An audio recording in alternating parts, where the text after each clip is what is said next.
He came into this world weak as hell. But once the strongest SS rank mage took him in, things changed. The kid had nothing going for him but pure grit. Went through brutal training day and night. Body pushed to the edge, but willpower never broke. Years went by and the same boy who couldn't even cast a basic spell turned into someone you don't want to mess with. Not even his master knew it. But buried deep inside him was a dark magic strong enough to flip the whole damn world upside down. A kind of power that stuns anyone who sees it. It kicks off in a wrecked city, where this woman spots a boy named Lloyd just standing there, staring at something. We don't know what he's looking at yet, but she sees something in him. She figures if this kid joins her, she might have a shot at taking down the demon lord. Without holding back, she pulls him in for a hug, while he's still standing there spaced out. Not long after that, she takes him back to her place and casually shows him some fire magic flames shooting straight out of her hand. Lloyd's eyes go wide. This is the first time he's seen anything like it. But the woman doesn't wait around for awe. She tells him flat out to do the same, or he's not eating that night. He doesn't have a clue what he's doing, no instructions, no idea how magic even works, but he gives it a shot. By the time the day ends, the kid somehow manages to summon a small flame. She's a little impressed, but not nearly enough. Instead of praise, she lights him up in flames, reminding him that he's still got a long road ahead. The next day, she teaches him how to pull water out of the ground with a kick. First try, Lloyd nails the move, but all he gets is wet dirt. She's not impressed and punishes him by soaking him completely. She throws wind magic into the mix too, and as the training keeps going, within just a few months, Lloyd's already pulling off ice magic like a pro dude, makes a full ice statue that looks exactly like her. Lloyd, thinking he's finally earned some respect, starts calling her his master, but she still ain't satisfied. She thinks he's still weak, so to prove how far he's got to go, she makes the statue grab him with magic, then grows it bigger before smashing it to bits. Seeing the power difference firsthand, Lloyd decides to push even harder, doubling down on his training without taking breaks. Then one day, she drinks too much and ends up sick as hell. Lloyd walks up and heals her in a flash. Turns out, she even taught him healing magic somewhere along the way. She gives him a hug for that, but then goes right back to her usual self, saying it still ain't enough, and sends him off for more training. After months of non-stop training, Lloyd's master is sitting with a grimoire in her hands, looking uneasy. Something in that book's clearly bothering her, and before she can even process it, Lloyd walks into the room. The grimoire slips right out of her hands, and when he picks it up to give it back, something triggers the moment he touches it. His body drops instantly. Kid faints on the spot. That's when she realizes Lloyd's got the potential to be one of the chosen two. The way she mutters it sounds like she's a chosen one herself, though it's not crystal clear. Either way, she doesn't want him ending up like her. She's seen what overconfidence can do, so while he's knocked out, she kisses his forehead and slips a spell on him, one that probably keeps his powers in check. Next morning, she brings up something new, calls him a white mage, says that kind of mage focuses on helpful magic, stuff that benefits others. To get him started, she tells him to use his healing magic on an apple tree to grow a bigger apple. He does it, and it works, but then she casually shows off and makes the whole tree pop with apples like it's nothing. Later that night during their lesson, Lloyd gets curious about something called ancient magic. Soon as he brings it up, his master shuts it down, tells him that kind of magic disappeared ages ago and he doesn't need to bother with it. Instead, she keeps him moving forward, teaching him advanced stuff like space magic, basically the power to summon or unsummon items anytime you want. Training picks up speed, and one day she decides it's time to really push him. She blindfolds the kid, dumps him deep in some forest full of monsters, hands him a tiny kitchen knife, and tells him to survive for a whole week using magic alone. Then, with zero hesitation, she vanishes in a flash, leaving Lloyd behind terrified and lost. A few seconds later, a wolf monster shows up, charging straight at him. Lloyd panics and runs for his life, eventually scrambling up a tall tree to catch his breath. While catching his nerves, he uses space detection and manages to locate his master's house far to the north, so he sets off on foot. When night hits, he uses healing magic on wild fruit to ripen it and eats that for dinner. He finds a cave to hide in and starts thinking of ways to boost himself. That's when he comes up with something smart. He takes the spells he already knows and tweaks them to raise his physical stats when he casts them. One by one, he starts building his magic up from scratch. The next morning, while walking through the woods, Lloyd accidentally wanders right into a queen spider's nest. Soon as that massive thing lunges at him, he turns and bolts the other way. With one of his modified spells, he kicks his speed up like crazy 10 times faster at least. In a single blur of a sprint, he makes it all the way back to his master's doorstep, then drops right there, out cold. She opens the door and sees him lying flat, and with a small grin, just says welcome home. Time goes by, and Lloyd starts growing taller. His master gives him a little more freedom to roam around the house, and one day while cleaning up her study, he finds a book about cities. The idea catches his attention since he's never been anywhere with that many people before. Meanwhile, his master's been getting creative, testing all sorts of weird stuff, and using him as her personal test dummy. Kid barely gets any real sleep for days. One morning, she wakes up like usual and heads up to the rooftop, planning to beat some magic into him again. But when she steps inside, Lloyd's not there. She glances around and notices the last thing he was doing reading that same book about cities. Her expression shifts for a second. Turns out, Lloyd's already made his way into town. He walks through the streets wide-eyed, amazed by how packed and noisy everything is. This is his first time seeing a place like this, so it's all new. He grabs a loaf of bread from a stall, but once he pays, he realizes he's completely broke, not even a single coin left. That's when a recruitment flyer for adventurers floats through the air and smacks him in the face.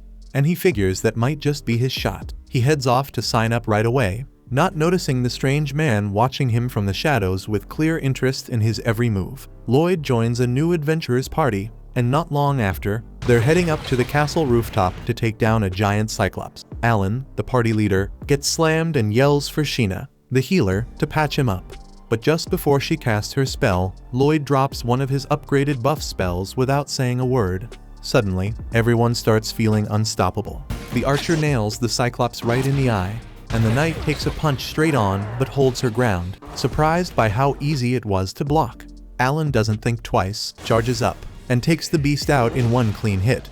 He's fully convinced he pulled it off with raw talent, but the knight glances at Lloyd and starts putting 2 and 2 together, like she knows something just doesn't add up.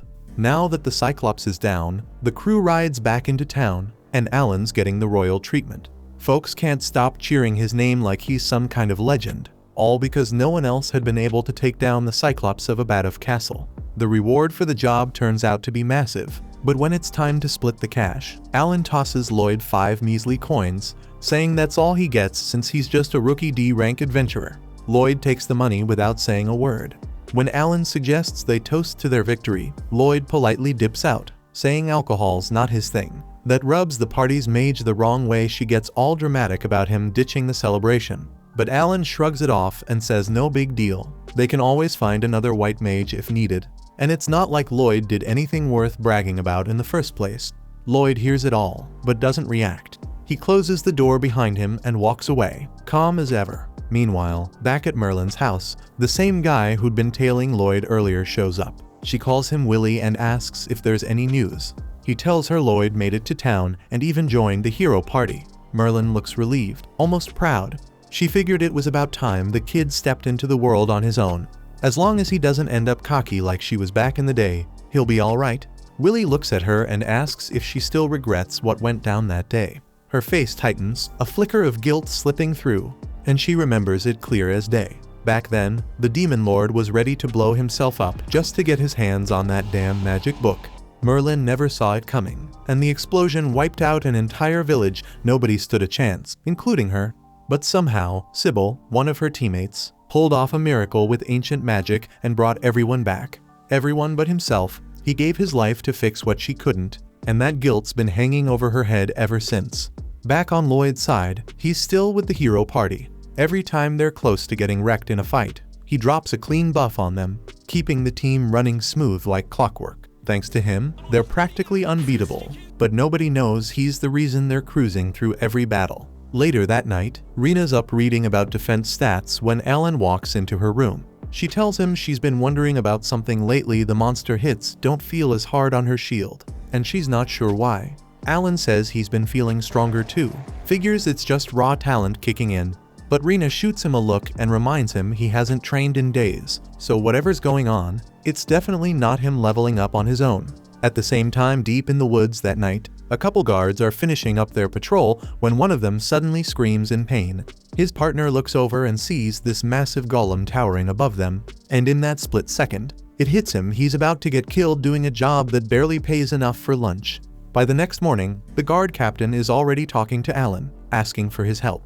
Turns out the guys on patrol were killed in a brutal way, and they're guessing a golem was behind it. Alan, being Alan, says he'll take care of it. He figures a golem's no big deal. Later on, they head out to where it happened. Thanks to Lloyd's tracking magic, they manage to find the golem hiding out in a cave behind a waterfall. Since Lloyd's keeping everyone boosted, the whole team takes it down without breaking a sweat. But right after that, a demon shows up nearby and summons another one using rocks from the ceiling. Lloyd looks closer and notices the demon's using a staff with a magic stone embedded in it. That's a big red flag. Magic stones are bad news. He knows they gotta shut this down fast, so he buffs Lulu's accuracy and tells her to shoot the demon. She hesitates since the demon's behind a wall, but she fires anyway, and somehow the arrow lands. Then Lloyd tells Maya to teleport the staff to him, and once it's in his hands, he seals its magic right away. Alan's already fuming. He doesn't like being bossed around, especially not by the guy he thinks should be following orders. Trying to show who's in charge, he rushes forward, aiming to land the final hit on the golem. Lloyd sees it coming and knows Alan's about to get his head crushed, so he kicks in a speed spell and dives in, shoving Alan out of harm's way. But instead of a thanks, Alan snaps at him for getting in the way. He finishes off the golem himself, acting like he did it all solo. Back in town, he straight up kicks Lloyd out of the party, saying he's had enough of his attitude and claiming he's been useless the whole time. And after all those years hearing Merlin say he wasn't good enough, Lloyd starts to believe it. He doesn't argue, he just walks away quietly. The next few days are rough. Lloyd tries to find a new party, but no one's looking for a white mage, and most teams are already full. Things start to look hopeless until a girl named Yui rushes into the guild, needing a white mage fast. The receptionist points at Lloyd, and Yui turns to him, asks if he's not with anyone. When he says yes, she grabs his arm without wasting a second and takes off running with him like her life depends on it. A short time back, Lloyd was still dragging his feet around the city, head down and soul crushed after getting kicked out of the party by Alan. He kept hearing Alan's words echo in his head, saying he was nothing but dead weight. All he ever did was hide behind the others and toss out a few heals, and even Sheena could do a better job than that. Lloyd had asked if Alan seriously thought he was that useless, but Alan didn't even answer, just told him to believe whatever and get lost. As he walked off, the girls in the group didn't bother hiding how happy they were to see him gone. They were all smiles welcoming Rena. Throwing shade like Lloyd was some kind of joke they finally got rid of. Eventually, Lloyd made his way to the center of town and found himself staring up at a fountain. The statue on top looked exactly like his master, and that hit him right in the gut. He missed her, missed being trained, missed mattering to someone. Meanwhile, a different squad of adventurers was heading out to take down a bandit stronghold. This was no casual mission either, it was ranked A, so they had to keep it tight. Clum, the ginger in the group, looked off her game, distracted by something and clearly not feeling it. Still, once the battle kicked off, they went in hard before the bandits could even react. Silica, the mage, stepped up first, chanting loud as hell to prep her spell. One of the smarter bandits noticed and told his crew to wait it out till she was drained, then rush them. That was the plan, but they didn't count on Cross having her back. From way off, he fired a shot so clean it ran through a bunch of them at once. Their party was no joke. Yui, the sword fighter leading the team, held her own with no problem, even when she slipped. Dagaz, the big guy with a shield, was there to cover her. Clum came through too, casting a buff that jacked up Dagaz's strength, letting him smash through the front line like a beast. The bandit boss saw the tide turn and tried to make a break for it, but Yui was already in his face. She told him to stand down and not make it worse. He yelled at her to explain who the hell they were and why they stormed the place.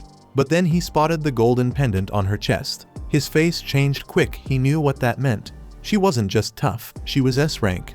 Every single one of them was, which meant they weren't just here for a job, they were the kind of folks everybody respected and paid attention to. The boss bandit pulls out his final move, thinking that even if this crew's S-rank, there's no way they can handle what he's about to drop.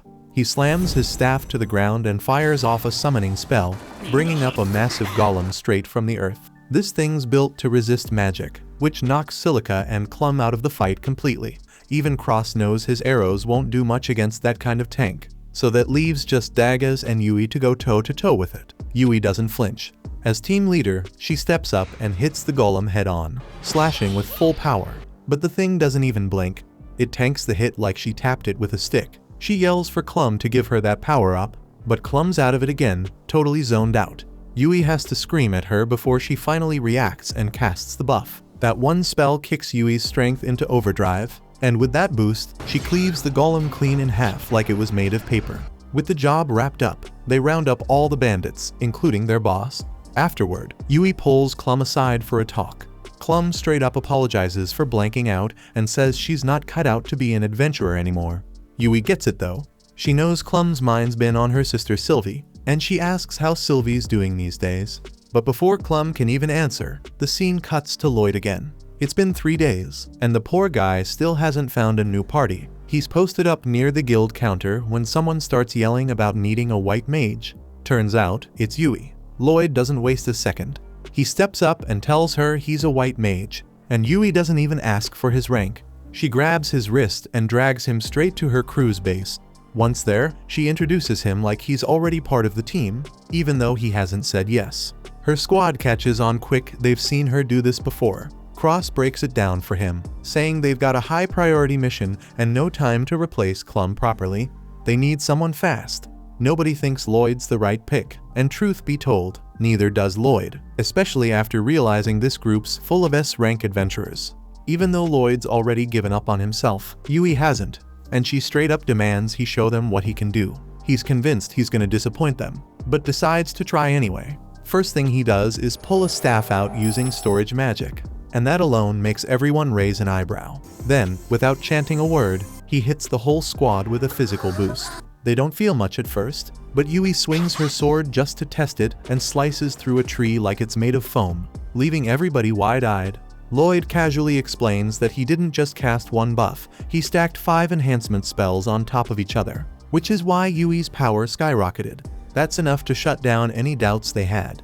Clum's magic doesn't even come close to that level, but Lloyd still seems clueless about how insane his magic really is. He admits he used that many layers because he figured if he only did one, it wouldn't be enough for a top-tier team like theirs. He thought it'd come off as weak, and he wanted to make a good impression. Judging by their stunned faces, though, he assumes it flopped and what he did was average at best. Getting talked down to for too long can wreck a person, and right now Lloyd's confidence is in the gutter. He figures they weren't impressed and says he doesn't want to slow them down, so he turns around and starts walking off. For a second, nobody says a word, still trying to process what just happened. But Yui snaps out of it and yells his name loud enough to shake the place. He stops and walks back, just to see what she wants. That's when he opens up. He tells them where he came from and how the hero's team kicked him out for being useless. Yui's shocked he was ever part of that crew, but Lloyd downplays it. He says they don't need to be impressed and suggests they stick with their old white mage, instead it'd probably be better for all of them. They start telling him about Clum, how solid she is and how she used to run with them. But her sister Sylvie's been sick. Even while adventuring, Clum still looked after her, but lately she's been drained, and it's messing with her focus. Last time they fought, she zoned out and nearly got them all killed. Nobody blamed her, and they were fine keeping her around, but she got so anxious about being a burden that she walked away. Normally they can handle quests without a white mage, but when it comes to rank jobs, it's a different game. Clum wasn't just useful, she was family. Yui says she's been worried sick, and the rest of the team agrees. Lloyd sees how much they care and starts thinking maybe they saw her more as a sister than just a teammate.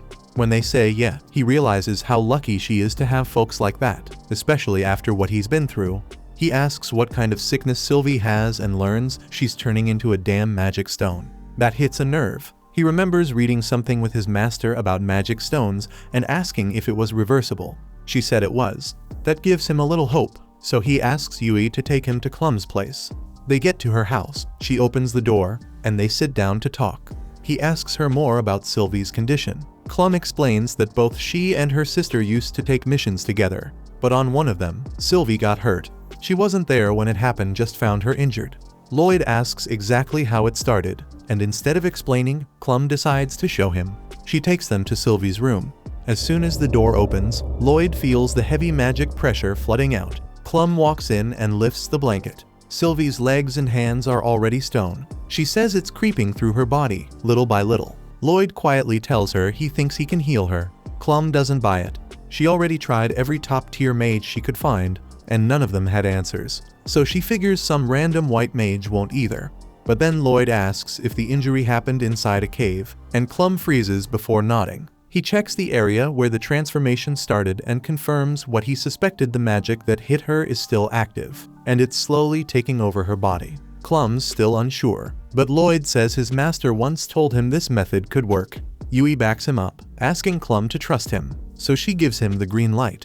He grabs his staff and starts casting a powerful spell that drains his energy fast. He explains that this magic is meant to calm down the storm of power building up inside Sylvie's body. That overflow is what's turning her to stone, so if he can suppress it, she might recover.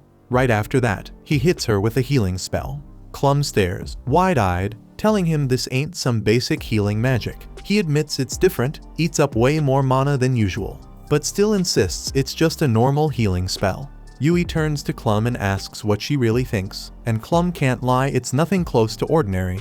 The wild part is that Lloyd's casting 2 spells at once and still holding it together like it's no big deal. Yui points out something even crazier: Sylvie's body is starting to return to normal. Clum rushes to grab her sister's hand as Sylvie slowly turns back to flesh. Everyone's stunned, then joy kicks in. Clum's overwhelmed with gratitude, but tells them she can't rejoin the party. Once Sylvie's better, they're going to hit the road together. She offers to treat them later to say thanks. She looks at Lloyd and says she knows they're in good hands with him, but he just shrugs and says he's not officially one of them yet, and that throws her off. He still doesn't see his worth. Later that night, they all head out for dinner. Yui brags about the insane magic Lloyd pulled and how Sylvie came back from the edge. Even with all the praise, Lloyd still feels like he's not enough, and that makes Yui cut in and tell him to quit being humble. He did something incredible, but he keeps brushing it off like it's nothing. He even apologizes for not convincing Clum to return. But that's not on their minds right now. They're here to celebrate, not stress. Talk shifts to what the future might look like, and Lloyd starts comparing how he used to feel with the Heroes team to how he feels now. That's when he speaks up and says he wants in. The group freezes for a second, caught off guard since he turned them down earlier, but then they smile. Turns out they were hoping for this moment. Now he's officially one of them. Soon after, they throw a welcome party for Lloyd and tell him to eat all he wants since they're covering the tab tonight. He dives into the food like he hasn't eaten in weeks, and his new crew can't help but laugh watching him. They ask if he was starving or something, and Lloyd says the food in this town tastes incredible. That catches them off guard because the food here is known to be pretty basic, but he explains that compared to what he grew up eating, this stuff's packed with flavor. Yui's now curious about how he grew up, so he says he used to live with his teacher, who'd make whatever she could grow in her garden. Sometimes it was random wild mushrooms, other times she'd just roast up some beast meat with 0 seasoning and hand it to him. That's when he picked up cooking, but even then, he never made anything half as tasty as this. Yui doesn't care much about the food now, she's way more interested in the person who taught him magic. She wants to know more about that teacher, and the rest of the team starts jumping in too. Silica asks if she's a white mage, but Lloyd says not really, she's more into combat magic, and he'd see wild explosions every time she trained alone. Silica's shocked that someone who's not even a white mage could teach him so well, and he says Merlin's on a whole other level. Silica jokes that she wants to meet her and learn something, but Lloyd cuts in fast, telling her she'd regret that wish for the rest of her life if she knew the full story. After the chat about Merlin, they decide it's time for a strategy meeting. Yui tells Daggaz to brief Lloyd because she's trash at giving serious explanations. Daggaz says their mission's to wipe out monsters that have been messing up the nearby farms. Silica adds that multiple monster types have teamed up into one pack. That's new to Lloyd, and Daggaz admits it's new for them too, but it's not something they can take lightly. Out of nowhere, Cross comments that since they're going up against a big crowd, he and Yui are gonna struggle since close-range fighters suck at crowd control. Yui agrees and says Silica's gotta carry this one because she's got wide area spells. But even Silica's stressed, saying those spells burn through mana way too fast. Yui turns to Lloyd asking if he's got any offensive magic in his arsenal, and he says he can cast basic stuff, but the outcome's usually kinda underwhelming. Daggaz shifts gears to the plan itself, saying he and Yui will lure all the monsters into one place so Silica can hit them hard. Meanwhile, Cross will guard both Silica and Lloyd, who will focus on healing and support. Right after that, they all head back to the inn to rest. But Lloyd strays off in a different direction. Daggers stops him, wondering where the hell he's going, and Lloyd awkwardly admits he's dead broke and can't afford a room. Without missing a beat, Daggers tosses him a pouch stuffed with more gold than Lloyd's ever seen in his life. The poor guy panics, saying he can't take it, but Daggers tells him to chill because it's not a gift, he's just gonna deduct it from his paycheck. Lloyd can't argue with that and promises to bust his ass repaying every coin. Next morning, the whole crew gathers outside the inn, with Yui dragging herself in last. She looks around and asks where the hell everyone's luggage went. Turns out, Lloyd already stashed it all inside his magic storage, which blows her mind. She immediately hands him her stuff too, and he packs it in like it's nothing. Yui and Silica start hyping him up like he's some genius, but Lloyd says he could show them how it works. They all freeze, stunned that anyone could learn this skill, and he tells them it's not that hard, though boosting its storage size takes some effort. With that, they finally set off on their mission. While walking, Lloyd starts to understand how good it feels to have fun even during a quest. Since they didn't have to carry anything, they reach their first camp spot way ahead of time. Lloyd unloads their gear from storage and helps set up the tents. Yui's already eyeing the river, ready to go splash around, but Daggers shuts that down, saying they still need firewood and food. Lloyd steps up to grab the firewood, and Yui thanks him for cutting down their chores.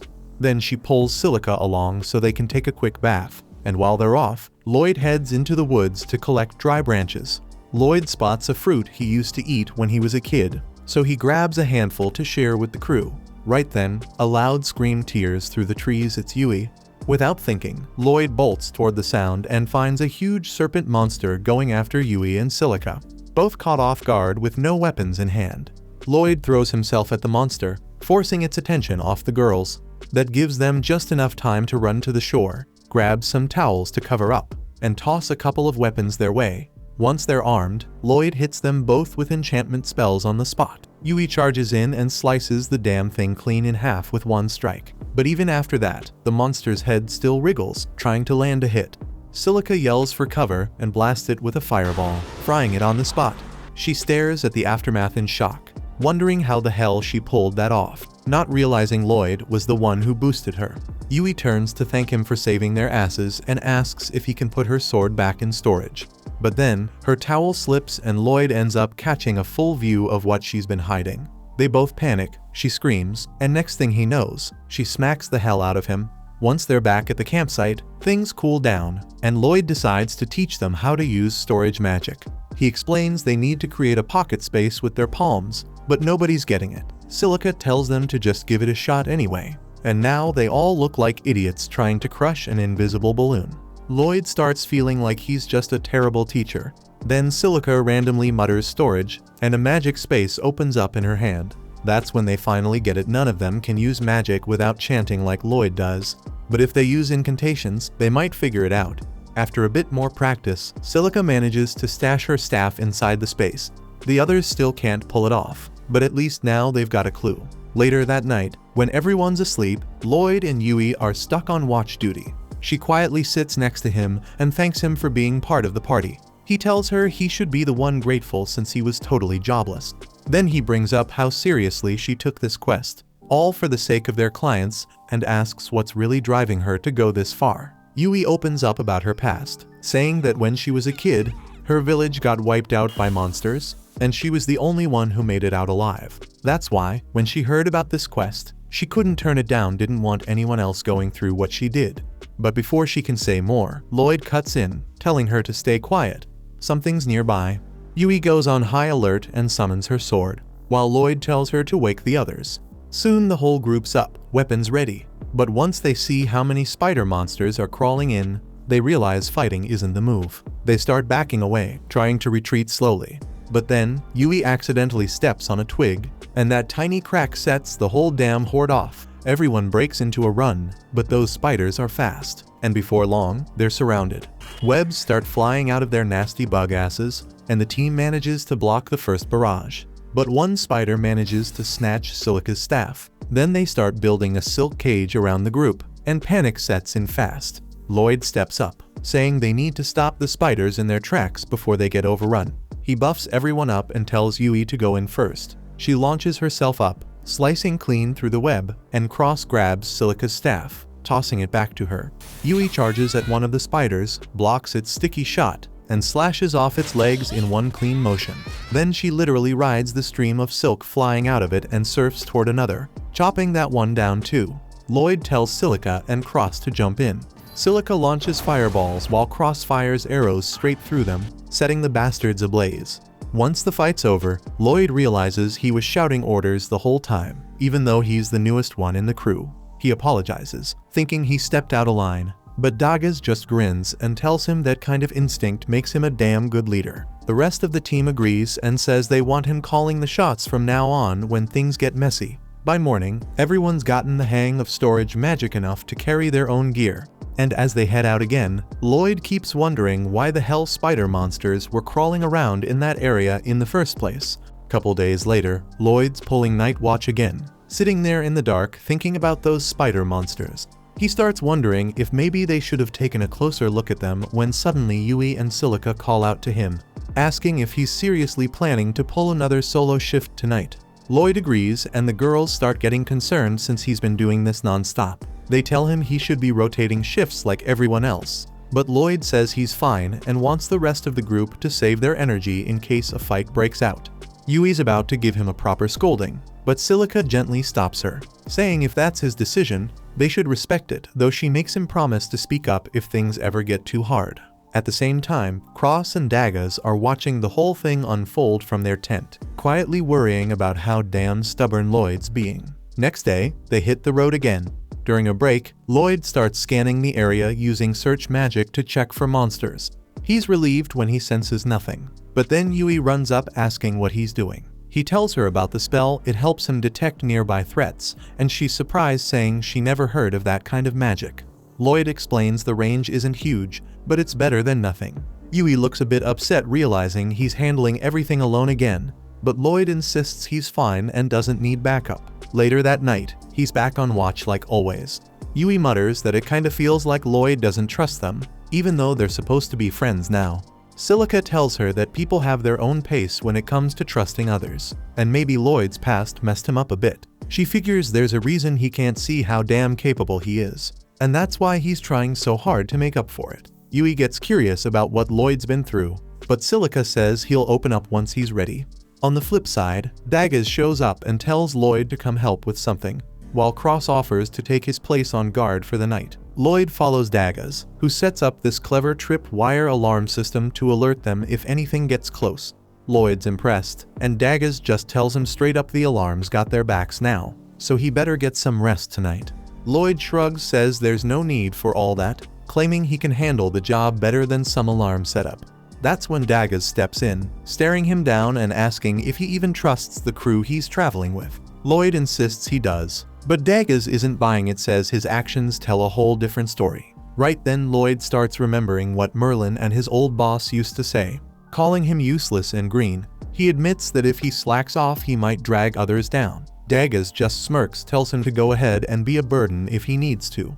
That stuns Lloyd, not getting what he means at first, so Dagas breaks it down. They formed this party to back each other up, to cover what no one could handle alone. It's normal to cause some trouble now and then.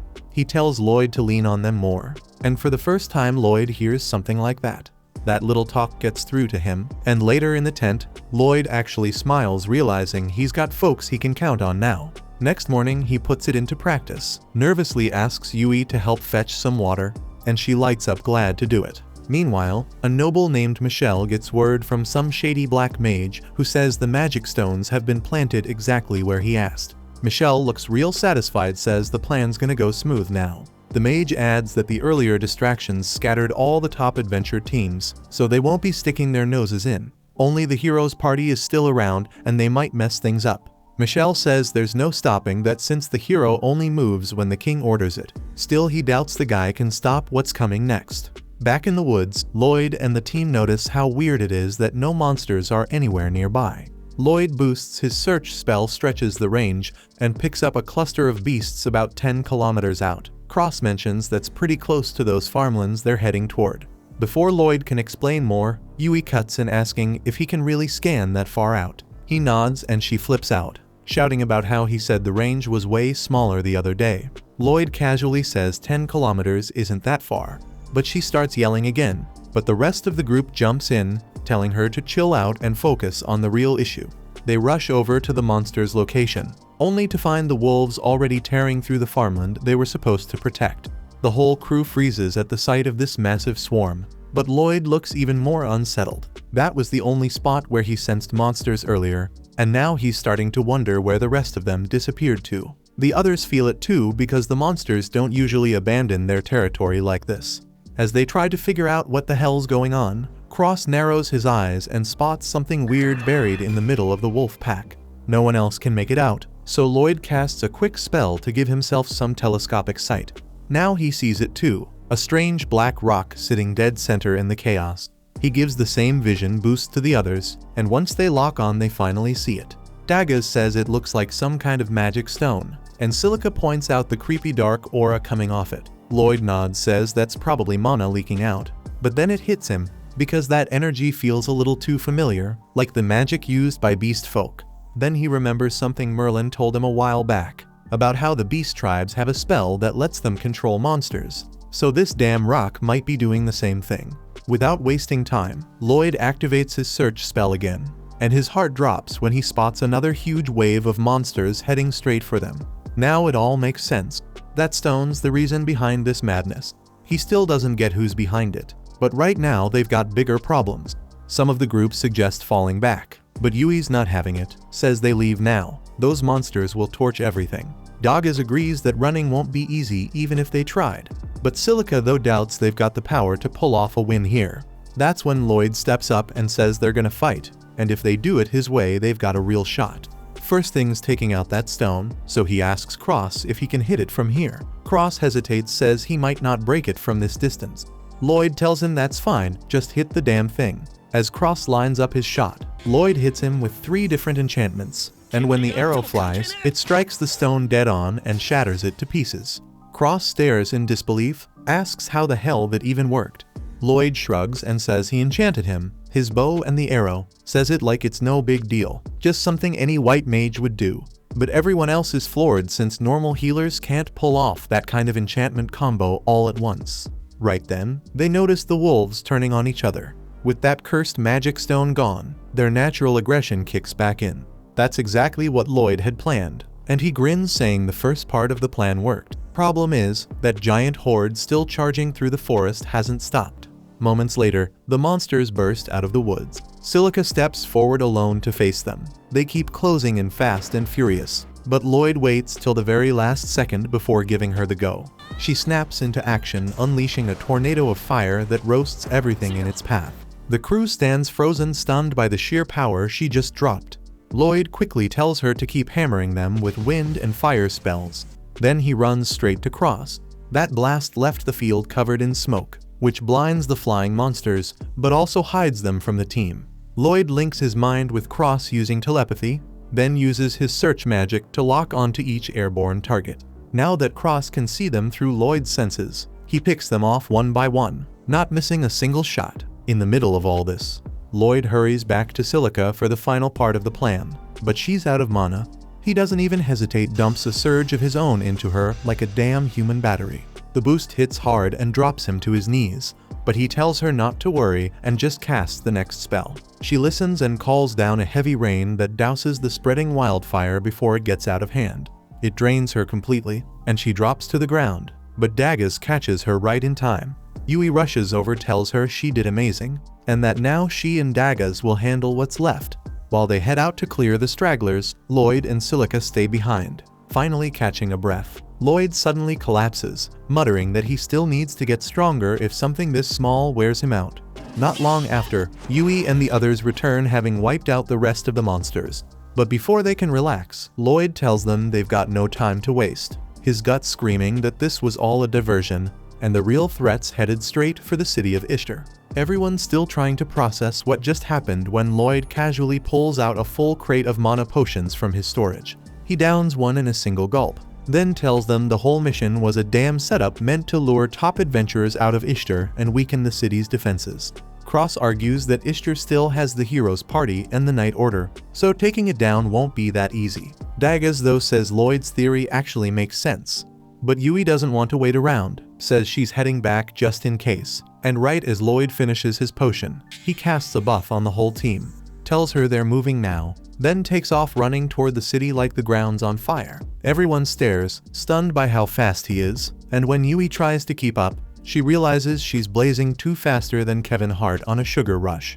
The rest of the squad follows, and they don't even blink when Lloyd mentions he boosted their speed so they could make it back faster. While Lloyd and the others are hurrying back to the city, the Count's lounging at his desk with a glass of what better be red wine. When General Giliste walks in, asks how the plan's going, and the Count says things are almost ready. Says that girl Giliste snatched has been surprisingly helpful. He's got a list of twisted ideas he wants to try on her, and once Ishtar falls, he'll have all the time in the world to get started. Giliste gets a chill, feels like the Count's cooking up something way darker than he's letting on. But he doesn't say a word. The guy used to be the Demon Lord's right hand, whatever's in his head, it's not something you question. Meanwhile, the girl's still locked in the Count's dungeon, barely hanging on. He brings her potions now and then, drains her magic, and uses it to craft those beast-attracting crystals he's been spreading. It's happened so many times, she's completely lost the will to fight. Back out in the field, Lloyd's group is flying. They just cleared a wide patch of grass, and they're making great time. But Silica starts getting worried, glances over at Lloyd, and says it must be hell keeping speed enhancement magic going for that long. Lloyd doesn't see why it's a big deal, because once you're used to it, the mana cost drops way down, it doesn't even scratch him anymore. The others ask what he means by getting used to it. So Lloyd tells them that back when he was younger, Merlin dumped him right in the middle of the forest and left him to figure out how to make it back home. As a white mage, he didn't stand a chance against the monsters out there. So all he could really do was boost himself with support spells and run for his life. Kept testing out different kinds of magic non-stop until he finally made it back. The rest of the group just stares at him stunned, but Lloyd says he figured that's how normal training goes, nothing worth making a fuss over. But Yui and Silica freeze for a second, looking at each other like they can't believe he just said that. Then they break it to him legal guardians aren't supposed to abandon their kids in the woods and hope for the best. They try to be as gentle as they can, but somehow Lloyd takes it the wrong way, thinking normal kids must go through even harsher stuff, and to him, that means he's just not good enough yet. Once the group finishes resting, Lloyd casts the enhancement spell again, and they get moving, racing toward the city. But not long after, he comes to a hard stop, and the sudden halt makes everyone trip over themselves. They all ask why he froze like that, and Lloyd says he picked up something strange on his scan, can't tell what it is yet. But it doesn't feel like a normal monster. It's more like a hunter stalking prey, says he's gonna check it out and tells the others to keep going. Yui shuts that down quick, tells him he has no clue what he's walking into, and if it turns out to be dangerous, he won't be able to handle it solo. Lloyd nods, says she's got a point, and the rest of the group agrees they're a team, and it's only right they face stuff like this together, which makes Lloyd genuinely thankful they've got his back. He leads them closer to the source of the presence, and once they're near enough, he confirms it, there are demons inside that house. Yui's eyes widen when she hears that, asks if he's absolutely sure, since demons are supposed to be restricted to the Magocracy. They've been after control of this continent for a long time, but right now, they're not supposed to be anywhere near the three major nations. The others look at Lloyd like he's completely lost, since everything they just talked about is common knowledge, but he's standing there like he's never heard a word of it before. He gets a little awkward, then admits he doesn't remember anything from when he was a kid. Says the first memory he's got is from the day Merlin took him in, and by then, the war had already ended. Now, if there really are demons hanging around this place, Daggaz says they better go tell the city knights fast. Lloyd agrees, but before they rush off, he wants to look into things a bit more. The rest try to stop him, tell him it's way too risky to get any closer, and he gets that. But something about the mana he's sensing from that house feels off. It's almost the same as the mana from that magic crystal that drew in all those monsters earlier, so to him, it makes sense the demons inside are tied to the one behind the whole city attack. If that's what's going on, then Lloyd figures it's worth taking a chance, and Yui's got his back. She talks the others into going with it, says it's their job as adventurers to stop threats before they blow up into disasters, and these demons sure look like trouble. Besides, if they're lucky, maybe stopping them now will stop the attack on Ishtar before it happens, so they go for it. But when they reach the window and look inside, the place is straight up empty. Lloyd checks again to be sure, and this time he spots the demons underground, and they're clearly planning something bad. He turns to Silica, asks if she's got earth magic, since that's the only shot they've got. She nods, says she can handle it, so Lloyd buffs everyone with enhancement magic. Then she drops a sand pit spell under their feet, and just like that, they fall straight into the middle of a demon ritual. The demons all freeze, confused as hell, demanding to know who the intruders are, but Yui doesn't flinch, steps forward with her blade up in one of their faces, says if he doesn't start talking, she'll end him right here. Before he even opens his mouth, another demon jumps in and blasts a bunch of rocks her way using earth magic, forcing her to block just long enough for the first one to slip out. He bolts right past the one who saved him, then Cross wastes no time and shoots one in the chest. And the coward who ran doesn't even look back, rushes through the door and locks it behind him so Yui can't follow. While she's trying to open it, the two remaining demons creep toward her from the side. But Cross fires again, lands a shot in each of their thighs, and that gives Yui the perfect opening to take them both down without a fight. With the room finally clear, the whole crew regroups fast and heads after the last one before he gets too far. Behind the door, the demons already got the girl wrapped up in a cocoon with magic, clearly trying to haul her out of there. But then Yui and the others come crashing in, and he spins around, sees them, and runs again. They go after him, chasing up the stairs and into the open. But he's fast, and if they don't cut him off, he might escape. Lloyd calls out to Yui, tells her to circle ahead and block his path, while he sends Silica and Daggers around from both sides to trap him. Soon enough, the guy's stuck with nowhere left to run, and Lloyd steps forward, tells him it's over, says he's got a lot of questions and he's not letting him leave until he gets answers. But the demon's not backing down, fires off a desperate lightning spell, hoping to wipe them all out in one shot. But Lloyd's already on it, throws up a shield that covers the whole team, and the blast bounces right back, piercing straight through the demon's chest and dropping him on the spot. Once the fight's done, Lloyd walks over to the cocoon and starts unwrapping it carefully. But what he finds inside throws him off. It's a beast girl, unconscious and barely breathing. They carry her back to the cabin, lay her in bed and try to let her rest. But with all the demons gone, there's no one left to question. And the only person who might know anything is this girl, and she's in no shape to talk. Then Daggers turns to Lloyd and asks if there's any way to heal her. And Lloyd says he'll try, lifts his staff and starts channeling magic over her body, hoping it's not too late. Silica watches in disbelief at how smooth Lloyd's healing magic works, and when she asks about it, he shrugs and says he made a couple of tweaks in his spare time. Yui narrows her eyes and makes sure he hears her loud and clear. Most adventurers can't even touch their spells, let alone improve them. Says what he's doing isn't just rare, it's unheard of. Lloyd looks a little surprised by that, says he had no clue it was anything special since Merlin always made him help refine hers. But he gets the message and doesn't try to play it down this time. Not long after that, the girl finally starts to move, and once she opens her eyes, Yui jumps straight in with a wave of questions she's been dying to ask. The girl struggles to keep up, but she manages to tell them her name Claire, so at least they're getting somewhere. Then Lloyd steps in and takes over, asks if she knows why the demons locked her up. Claire stays quiet for a moment, so Lloyd shifts the tone and tells her they're just a group of adventurers who came to help a farm under attack. Says they found a magic crystal buried in the middle, summoning monsters non-stop. Then he mentions he could sense beast magic leaking from it, and that he's heard some beast folk can use spells to control monsters. That's why he asks if she's the one behind those stones. Claire freezes for a second, then nods and admits it's her magic, but says the demons forced her to do it. Now that they've got the truth, the whole group starts putting the pieces together. If the demons are using those stones to call monsters, and Claire's magic is powering them, then it's clear they want to launch a full-on attack on Ishtar, which happens to be the gateway to the continent. They agree to head back fast and take Claire with them before things spiral any further. Back in the city, a couple of guards stumble across one of the magic stones, but it's already too late to stop anything. The monsters have started pouring in, and it won't be long before the entire place gets swallowed up. Meanwhile, the crew stops for a quick rest, and that's when Lloyd picks up on something bad. He senses a wave of monsters heading for the city, and behind them, an even bigger force closing in. There's no way they can hold off all of them by themselves, so he makes a call. He tells Yui and the others to rush ahead and warn the knights while he stays behind with Claire, planning to use her magic to stop whatever's coming before it reaches the city. At the same time, back in the city, Alan is getting frustrated because he has been trying to find a replacement for Lloyd. But every white mage who applied can barely cast 2 spells at once, while Lloyd could toss out 5 with ease. Rena tells him Lloyd might have been a special case, but Alan refuses to accept that.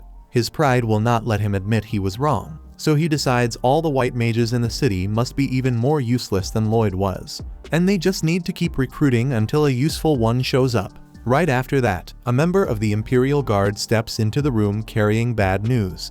He informs the party that monsters have been spotted outside the city, and there are over 10,000 of them, and the report says the count is still growing, so the king wants the hero party to assist in defending the walls. Anyway, Alan still believes he and his team are the strongest around, so he agrees to the mission without giving it much thought, and seeing how laid back Alan is about the whole thing. The guard lets out a relieved breath because he thinks Alan knows what he is doing, but spoiler alert, he has no idea what the hell he is doing.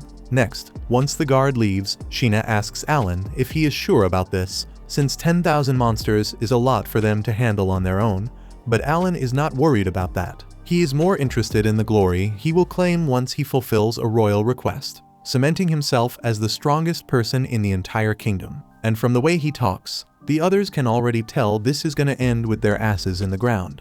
At the same time, out in the forest, Lloyd and Claire have just located the second wave of monsters moving through the trees in a broad line between the trunks. And if these monsters join the mass already converging on Ishtar, there is no way the city survives. Then Lloyd tells Claire they have to do something to clear the monsters out. But she is uneasy and asks if there is a way to stop the horde without killing them. Because even if the demons were controlling her, it was still her power that pulled all these monsters here, so she feels partly responsible. Lloyd can tell Claire cares about the creatures, so he promises to find a plan that saves the town and keeps monster casualties to a minimum. And to do that he needs her help, asks her to use her magic to send the monsters back to their natural habitats as fast as she can. At the same time, Claire says it is possible, but she is not sure she can pull it off with that many gathered in one place. So Lloyd tells her the story might change if he layers support magic over her and boosts her abilities, and Claire is not sure it will work, but she is willing to give it a try, steadying her breath and nodding once. Then she starts to use her magic to speak to the monsters, now letting the rhythm build, yet before the spell can take hold, something in the forest cuts it off. A hard ripple that snaps the thread, so she will not be able to do anything until they figure out what is causing the interference. At the same time in the guild, Alan calls a meeting with every adventurer left in the city, and he is disappointed by how weak the room seems. Sheena explains that all A rank parties and above were sent out on missions, so the ones left are B rank and below, which is not ideal, but that does not mean he should insult them, since they are still willing to fight for the city. Meanwhile, Alan has been treating the B rank adventurers like disposable pawns, and they are starting to get angry. But before it boils over, the guild branch manager steps in and tells everyone to calm down. They are here to fight monsters, not each other, so they do not have time to waste arguing. Alan agrees to stop disrespecting the others, and since they need an attack plan, he stands and announces that every mage should fire their most powerful spells at the start, taking out 10 monsters each to punch a hole in the front. While the mages recover their mana, Alan and the rest of the Malif fighters will rush in to buy time. He intends to repeat the cycle as long as it takes until all the monsters go down, and in theory that is not a bad strategy. But the adventurers tell Alan they do not have the firepower to make that happen. At best, their strongest spells could drop 1 monster, so there is no way they will kill 10 each. Alan starts calling them incompetent, and then Maya speaks up and says she would not be able to do it either. Alan asks what she is talking about, so she explains that a while ago her spell potency suddenly dipped, and she has not used magic as efficiently since. It is not just her either. Sheena, Lulu, and Rena have all felt a clear drop in their power, and it all started the day after Lloyd left their party. With empty confidence, Alan accuses everyone of lying about their skills, so Rena tells him nobody lied to him at all, and says the same decline should be hitting him too, and if he had put even a little time into training instead of basking in hero glory, he would have noticed by now that he has slipped. She says straight out he does not deserve the title, and she says it in front of every low rank in the room. So Alan burns with embarrassment and tries to prove himself by throwing a full power punch at Rina, but she stops the strike with her palm without budging. The whole guild sees it too, so Alan's reputation is toast, especially after he spent the last half hour calling everyone weak and useless. Then he bolts out of the guild in shame, and the adventurers are left wondering how someone with his attitude ever ended up a hero in the first place. They clearly cannot rely on him to save them, so everyone starts debating the next move, because the monsters will begin their attack before long and nobody wants to be caught flat-footed. Some start talking about abandoning the city, but Rina tells them to calm down since she is still willing to stay and fight, and that steadies a few nerves. The adventurers feel steadier knowing someone as competent as Rina is on their side. Yet Rina admits the situation is really bad, and now she moves to step 1. Then she asks whether anyone has seen a man named Lloyd. While Rina looks for him, Lloyd is still in the forest with Claire, and they have just located a magic crystal hidden in the woods. This one matches the others Lloyd has seen so far, and the dark energy coming off it is probably the interference jamming Claire's spell. So unless they destroy it, she will not regain control over the monsters. However, that is easier said than done since there are bound to be at least a dozen of these scattered across the forest, and tracking them will be very difficult. Lloyd agrees that combing the whole forest would take forever, so he asks Claire to sense the crystals, since they are using her power and feeding on it. Claire then confirms that she can feel their energy when she is close enough, but the forest is too big for her to sense any location effectively. At the same time, Lloyd says it will not be a problem because he already has the perfect plan in mind. And before Claire even gets a word in, he casts sensory sharing on her, stacks an enhancement, and suddenly she can feel every magic crystal in the forest, with each exact location streaming straight into Lloyd's mind. Then he drops invisibility over both of them so they can move through the trees without drawing notice, and Claire is left speechless because he handled all of that without breaking a sweat. From there, they slip past the monsters clean, and Claire starts dispelling the dark magic and cracking the crystals one by one. Meanwhile, back in the city, the adventurers gather outside the walls and prep for battle, remaining deeply concerned. Earlier, Rina laid it out for everyone that the real engine behind the hero party's success was Lloyd, the reason they made it this far at all. But hearing that, the other adventurers want to know why he was pushed out of the hero party, and she admits it came down to short sight and pride. The title of heroes went to their heads, so after every strong showing, they assumed it was their own power and ignored how much work Lloyd put into supporting the team. She says their only hope now is to ask Lloyd for help, but the guild manager explains Lloyd is not in the city right now. To make it clear from the start, after getting kicked from the party, he went on to join an S-rank group and headed out with them on a monster subjugation run. Normally the trip would take days, but Rina figures Lloyd can cut that time with his support magic, so with some luck he might already be on the road back, which is why she tells everyone they are betting everything on Lloyd making it back in time to save them. They trust her judgment, but even with that hope, the feeling in the ranks stays grim as they look at the massive enemies waiting out there. Rina's plan has the archers loose the opening volley to thin the herd, then once the monsters drop into the trenches they dug, the shield bearers form a wall to hold them back while the mage squad unloads everything they have. If they can keep that rhythm, they should be able to hold the line until Lloyd and his party make it back. Later that night, Yui and the others close in on Ishtar, and thankfully Lloyd's speed boost still holds, so after a short breather they can keep running. Meanwhile, deep in the forest, Lloyd and Claire have just found the final magic stone. Once they disable it, the monsters finally snap back to normal. Bad luck though. The local crowd happens to be high wolves and blood panthers, and those two breeds have old evolutionary beef, so the instant they settle, they turn on each other and start brawling. In the middle of the chaos, one beast slams into Claire, and the jolt knocks off the invisibility Lloyd cast on her, so every monster in sight whips toward her. Fear locks her up, and she forgets that her power literally lets her control monsters, so she is about to get torn apart. But Lloyd dives in and drags every eye off her to keep her safe. Back in the city, things are not much better. They've managed to hold the horde so far, but after grinding for hours people are running out of gas. The line starting to buckle and break as exhausted mages try to catch their breath and the shield wall strains under the weight. It's clear they can't last much longer, yet just as the last hope begins to fade, a massive fireball rips across the field, as Yui and the others have finally arrived. Meanwhile, on Lloyd's side, he keeps slipping past swipes and lunges, doing everything he can to avoid getting clipped. And under these conditions, that is about all he can do. Claire is amazed by how fast he moves, but she does not know why he is not striking back, since she is certain someone as strong as him could handle beasts like this.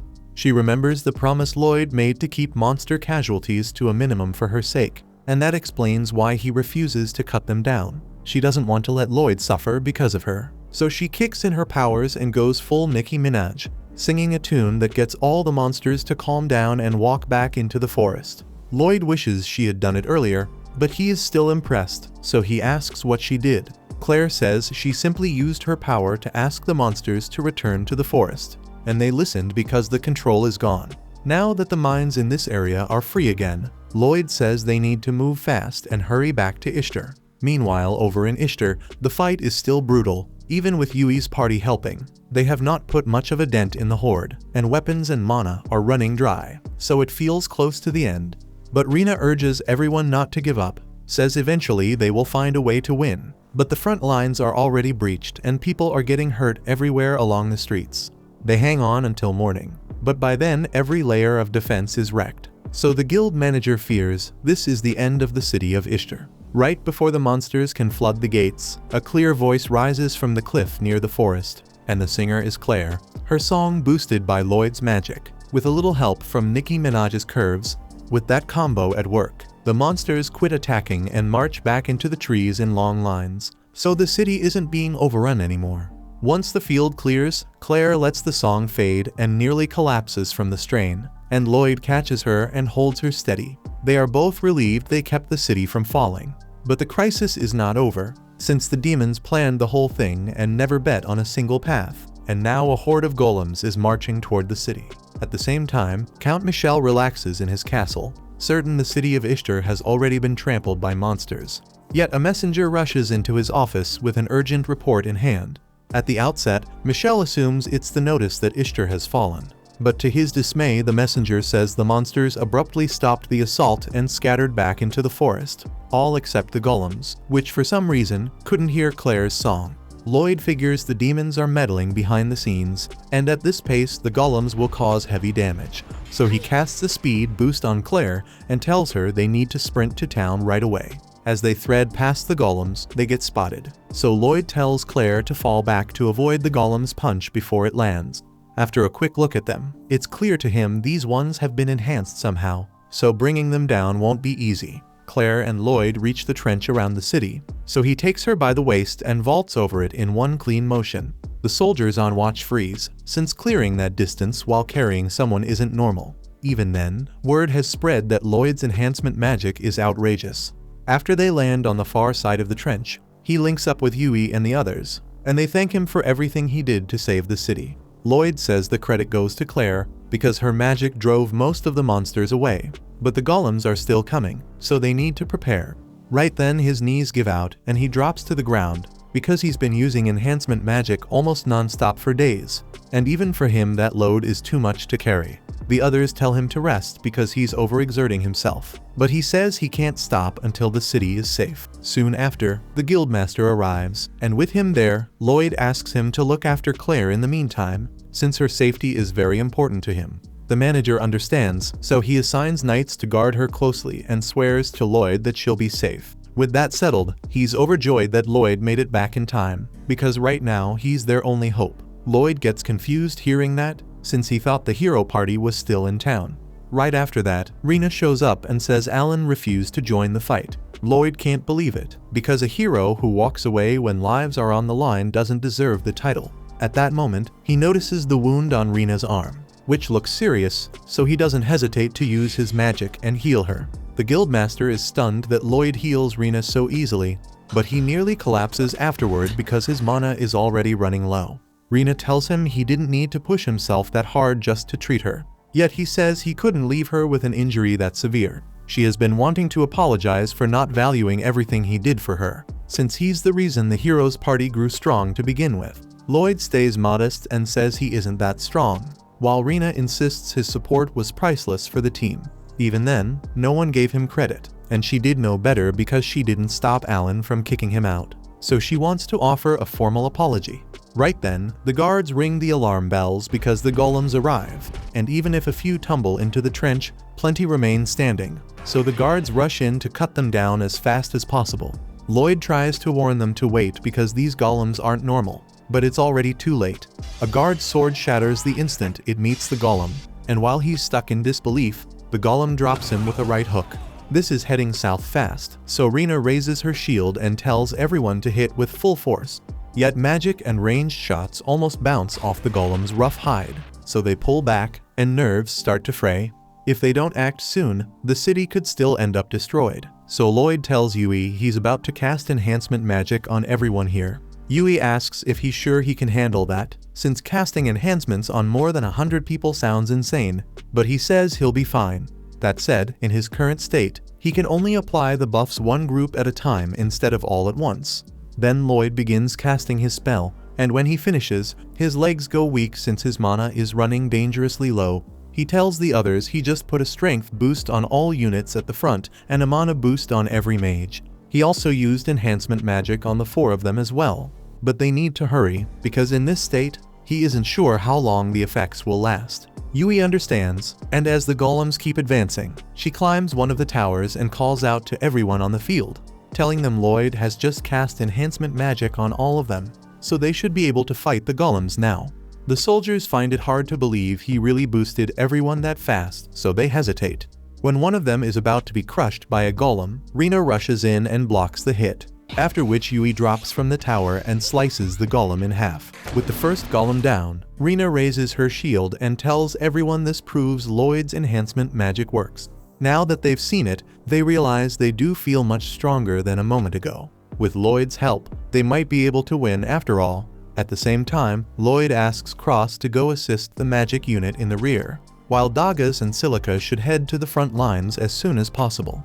As for Lloyd, he's on the verge of collapse, so a guard runs up to help him stand and leads him to the fort so he can rest. Thanks to the boost from Lloyd's magic, adventurers start tearing through the golems one after another, and Lloyd cheers them on from one of the towers. But just as they are about to defeat the final golem, the enhancement magic suddenly wears off, so the adventurers are once again powerless against it. It may be a single golem, yet if none of their attacks can stop it and it reaches the city, it will wreak havoc.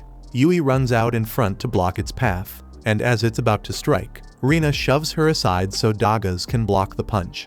Even so, they won't be able to stall it for much longer like this, so Lloyd knows he needs to act, but his mana reserves are almost completely dry by now. But he still manages to scrape together enough energy to enhance Yui's sword. Yui picks up on what Lloyd did, then asks Dagas and Rena to cover her for a moment. The two of them raise their shields as Yui grips her sword, and the instant they block the golem's punch, she sprints up its arm and slices its head off. With that, the city of Ishtar is saved, and Lloyd lets out a breath because he can finally rest. Over in Michelle's castle, the general barges in because he just found out the beast girl they captured for their plan has escaped, and he wants an explanation. As soon as Michelle realized the attack had failed, he knew the general would be upset, so he packed his bags and slipped out. The general flies into a rage over this, and after he's done trashing Michelle's office, he decides he's going to kill the person who interfered with his plans. Back in the city, Lloyd wakes up in an inn, and shortly after, Yui comes to check on him. She's glad he's awake since he was so exhausted he slept for a whole day. The first thing Lloyd does is apologize because he blames himself for not being strong enough. But Yui is fed up with how much he undervalues himself, so she tells him to come with her because there's something he needs to see. She leads Lloyd to the front door, and when she opens it, he sees a huge crowd gathered outside waiting for him. He freaks out and closes the door because he's never had such a big crowd calling his name before. So Yui tells him they're just here because they want to thank their savior, and it's rude to slam the door in their faces, so he should go out and greet them properly. Yet by the time she opens the door again, Lloyd has already jumped out a window, and he's circling the block to avoid the crowd. Meanwhile, at Merlin's house, Willie stops by to visit. Just as he's about to open the door, a huge explosion goes off. Merlin comes out, and Willie tells her an explosion isn't a way to welcome a guest. But in her defense, she thought he was an intruder. Willie doesn't mind since he didn't get hit, and Merlin is still impressed by how he always manages to walk away unharmed from her spells. When he steps inside, Willie spots Thor and Lily, two of his and Merlin's old teammates from their hero days. and it's been ages since they were all together like this. Merlin asks if he has any new word on how Lloyd is doing. So he tells her that Lloyd was kicked out of the hero party a while back. Merlin is shocked to hear it, and she can't understand why the party wouldn't want Lloyd on the team. But Willie says there's no need to worry since Lloyd is now with an S-rank team, so he's doing alright. Merlin is relieved to hear that, yet there's something else Willie wants to tell her, because even if he has never spoken to Lloyd, he has watched him long enough to feel that Merlin must have used some pretty rough parenting methods. Back in the city, Lloyd is watching from the top of a building as crowds of people flood the streets looking for him, and he hasn't figured out what's going on. Right then, his friends find him up here, and he asks them why so many people are after him. So they tell him the people want to show their gratitude for what he did to save the town. However, Lloyd doesn't think he deserves any gratitude, because to him what he did was the least anyone should do. But Yui tells him he's looking down on himself again. He keeps setting unrealistic expectations and beating himself up for no reason. So they all tell him he could use a little more confidence in himself. For the first time, Lloyd seems to understand what they mean. Over at Merlin's house, Willie tells her that Lloyd is far too humble for his own good, and he has no real sense of how strong he is. So it's a miracle that he found a team who wouldn't take advantage of him. Merlin realizes she might have messed up with how she trained Lloyd, but she didn't want him to repeat the same mistakes she made. At the same time in the city, Lloyd finally agrees to face the crowd, and everyone begins thanking him for powering them up during the battle. As far as they're concerned, Lloyd is the new hero of Ishtar. And as for Alan, he and the others are in serious trouble now. No one's sure what he was thinking, but refusing to help without a reason in the middle of a crisis strips him of the hero title on the spot. So his high status is gone, and his pride won't let him stay in a town where Lloyd is the hero. So he tells everyone to pack their bags so they can leave as soon as possible, and the girls all reluctantly follow him. The next day, Lloyd and the rest are summoned to the Lord's castle, and when they arrive, they're surprised to find Claire waiting there as well in person. Yui asks if the Lord called her too, and a few moments later, the Lord appears and explains that Claire is actually here as an honored guest. They take their seats, and Lord Abel informs them that Claire is in fact the third princess of the Forez Empire, which makes her very important to everyone involved. Lloyd and the others had no idea Claire was royalty, so it comes as a major shock to all of them. With that set aside, Abel asks what they think of Claire's power after seeing it up close and personal. Lloyd says it's incredible, but also frightening, because in the wrong hands, it could cause massive chaos, which is exactly why Abel says they can't let the demons take her again under any circumstances. The Empire will want its princess back soon, so Abel has a special job for Yui's party. He wants them to escort Claire to the royal capital Sylphus, and under normal circumstances the royal knights would handle that duty. But that would draw too much attention, and Abel doesn't want to risk tipping off the demons to Claire's presence. It's clear the demons crave Claire's power, and Lloyd is certain they won't give up easily or back down at all. So he and the rest of the team agree to escort her to the capital, and the following morning they set out on their journey. While they're on the move, Lloyd checks the map and guesses they'll reach the next town before long. So Cross grumbles about how far the capital still is, saying it's already been 10 days since they left Ishtar. Doggies explains they picked a longer road on purpose just to keep things safer. That's when Claire suddenly lights up and tells Yui the town they're headed to has hot springs, which totally puzzles the sheltered princess. Claire says she's heard about them before, but never actually got to enjoy one. That surprises Yui, who tells her she hasn't really lived until she's tried it. Cross starts feeling uneasy seeing how chill Yui's acting during a mission this classified, but Dagaz figures it's her way of caring for Claire in her own way. Lloyd doesn't really follow, but Cross catches on fast it's because Claire would only feel okay if they stayed serious the whole time they're guarding her. After that, Silica points out it might be good for the princess to unwind a bit, since she rarely ever gets to leave home or see new places. And that makes them all appreciate how far their leader's simple mindset can go sometimes. When they finally get to town, they waste no time and head straight to the hot spring like Yui suggested. Yui and Silica jump right in and don't even think twice about how weird it is that no one else is there.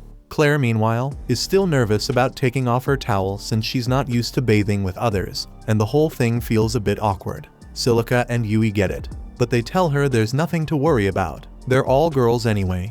Claire ends up giving in, but only if they promise not to stare too much.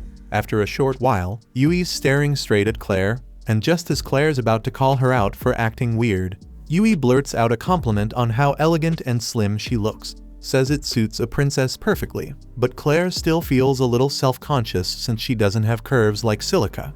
Yui's chest is pretty full too, but Silica jokes that it's just because Yui's been stuffing her face with sweets lately. Yui jumps up ready to argue, then remembers how much meat and dessert she's had these days, so she can't really deny it. Still, she doesn't love being teased about it, and while those two go back and forth about boobs, Dagas, Cross, and Lloyd are on the other side of the wall scrubbing each other's backs, and they can hear every single word. Dagas and Cross are both trying hard to keep their minds off the nonsense, but Lloyd's already focused somewhere else. Since the demons are after Claire, he figures they'll make another attempt to snatch her.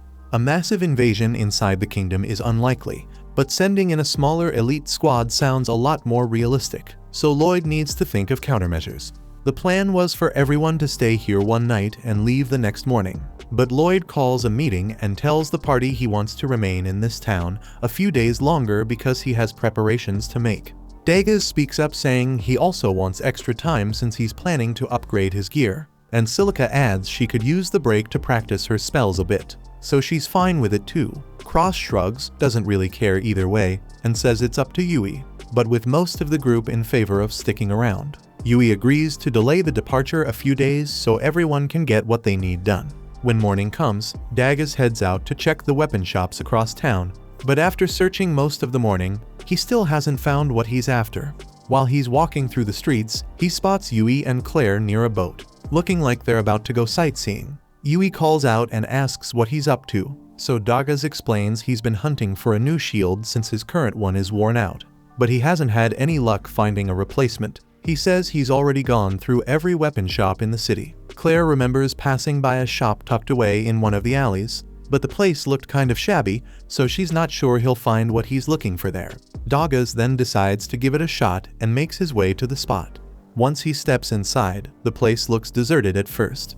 He starts wondering if it's abandoned.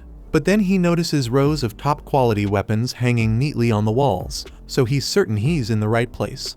That's when the shopkeeper comes out, and the first thing he does is shout at Dagas, accusing him of being one of the punks who stir up trouble there. Dagas is caught off guard, has no idea what he's talking about, and quickly explains he only came to look around. The old man realizes the mistake, apologizes for snapping, and lets him go on browsing the shelves in peace. While Dagas is checking out the shields on display, a group of rough-looking guys strolls in, and their leader Karen shouts for the old man to come out.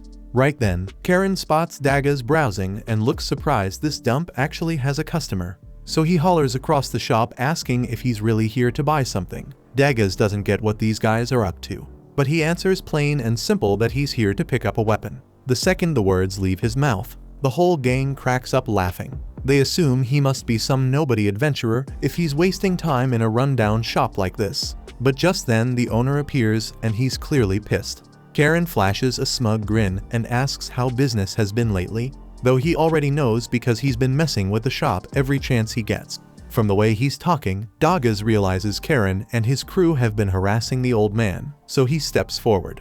Karen's goons warn him to keep out of it, bragging that their boss is in a rank and no one in this town could take him.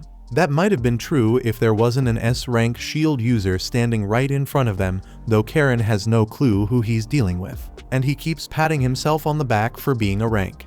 Dagas asks why an adventurer with his rank would waste time bullying an old man, so Karen explains he's been trying to buy an artifact from the shop. Every time he shows up, the old man refuses to sell it, saying Karen's not worthy. The owner doesn't want to hand it to someone who'd never unlock its real power, but Karen doesn't care, says he'll just beat the old man until he hands it over. The moment that comes out of his mouth, Dagas steps between them and calls him a disgrace to adventurers for even thinking about that. Suddenly one of Karen's lackeys loses it and swings at Dagas, but the punch is weak, so Dagas grabs his arm and twists it behind his back. He then pulls his shield from storage and slams the whole group straight out of the shop. Karen's left stunned, thinking Dagas was just some low-tier rookie, but Dagas calmly shows his adventurer ID and states he's S-rank. He says he didn't mention it before because bragging about rank is pathetic, and he won't stoop that low.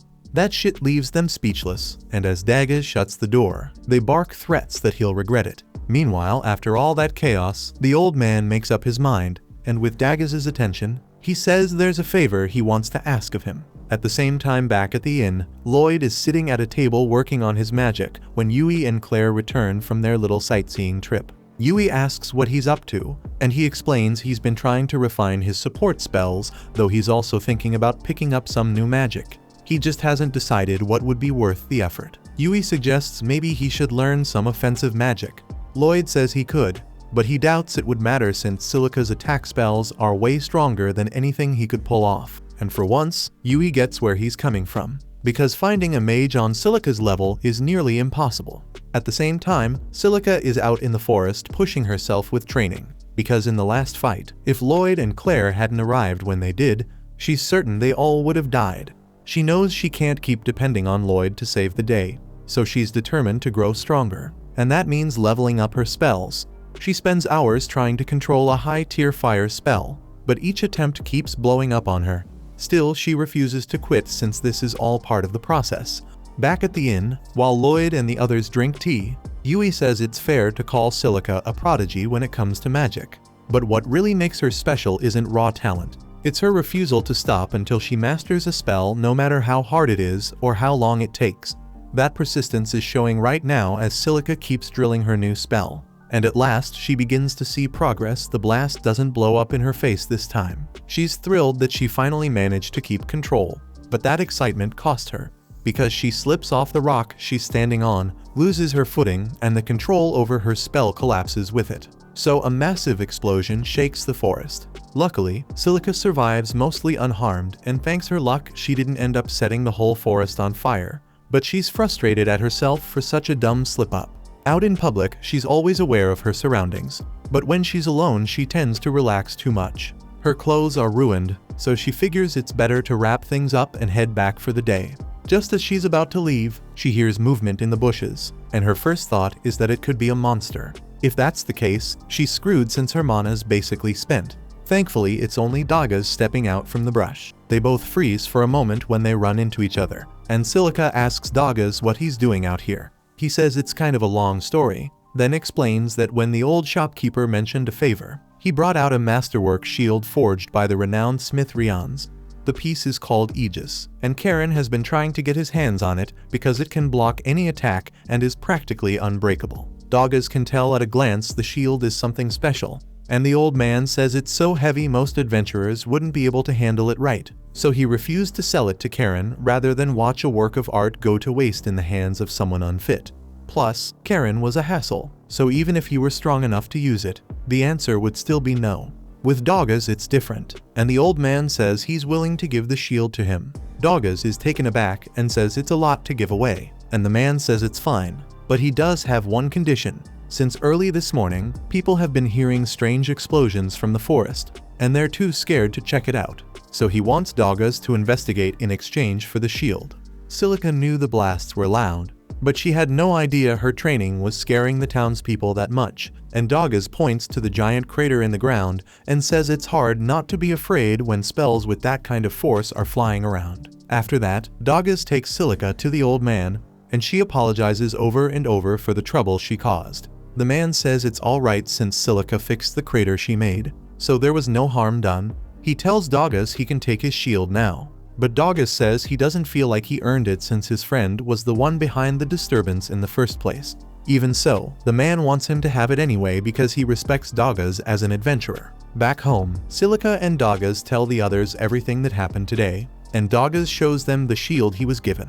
They're all impressed he managed to acquire a legendary shield and amazed that Silica already has a new spell under control. Yui then asks her to demonstrate it later. Seeing Dagaz and Silica raise their capabilities so much in one day makes Lloyd want to push even harder to keep up, and Cross feels a bit left out since he didn't do much today. Yui says there's no point in rushing, since she's sure they'll all keep getting stronger, and in the meantime she says it's time to get some food, so she drags Claire and the rest so they can go to a restaurant together. The following morning, Cross takes a stroll through town, deep in thought about how he can push himself to get stronger. He can't afford to fall behind the others, but grabbing a new weapon or training in the woods won't change much for him, so he doesn't know what move to make. Right then, a young kid bumps into Cross and quickly apologizes, but Cross tells him not to sweat it since it's no big deal. He notices the boy is wearing an adventurer tag around his neck, so he asks if he's registered with the guild. The boy nods, and once he hears Cross is an adventurer too, he admits he has a request and wants Cross to join his party. Normally, Cross would have turned him down, but the kid looks so desperate he can't bring himself to refuse. Besides, he's got some free time, so why not? The boy introduces himself as Lin, then brings Cross over to the Adventurers Guild so they can get started. Cross sees that Lin's carrying a bow and arrows, so clearly he's an archer too. That makes him wonder why Lin has been wandering around without a party when archers really aren't built for solo work. However, it doesn't take long before everyone in the guild notices Lin and starts whispering about how sorry they feel for Cross, saying the kid will only drag him down. Turns out Lin is a total disaster with a bow, so nobody wants to partner with him. Lin apologizes for not saying anything sooner and admits he's actually E rank, adding that he'd understand if Cross bailed on a loser like him. Cross tells him he's not going anywhere, and to ease his guilt, he adds that he's also looking for a way to grow stronger. Lin takes that the wrong way, thinking Cross must be as low-ranked as him, and suddenly he's all cheered up, calling them low-ranked brothers. Cross figures it's not worth correcting him, so he suggests they check the notice board for a quest to start with. While Cross deals with Lin, Yui is wandering town looking for a dessert shop she heard about earlier. Still, she's starting to worry about putting on weight with all the sweets she's been eating. Right then, she hears a commotion to her right, so she turns and sees a pompous noblewoman screaming at a kid for getting mud on her dress. The kid's shaking and mutters an apology for the mess, yet the dress stopped mattering a while ago. That noblewoman only wanted a pretext to turn him into prey, so she snaps at her guards to end him.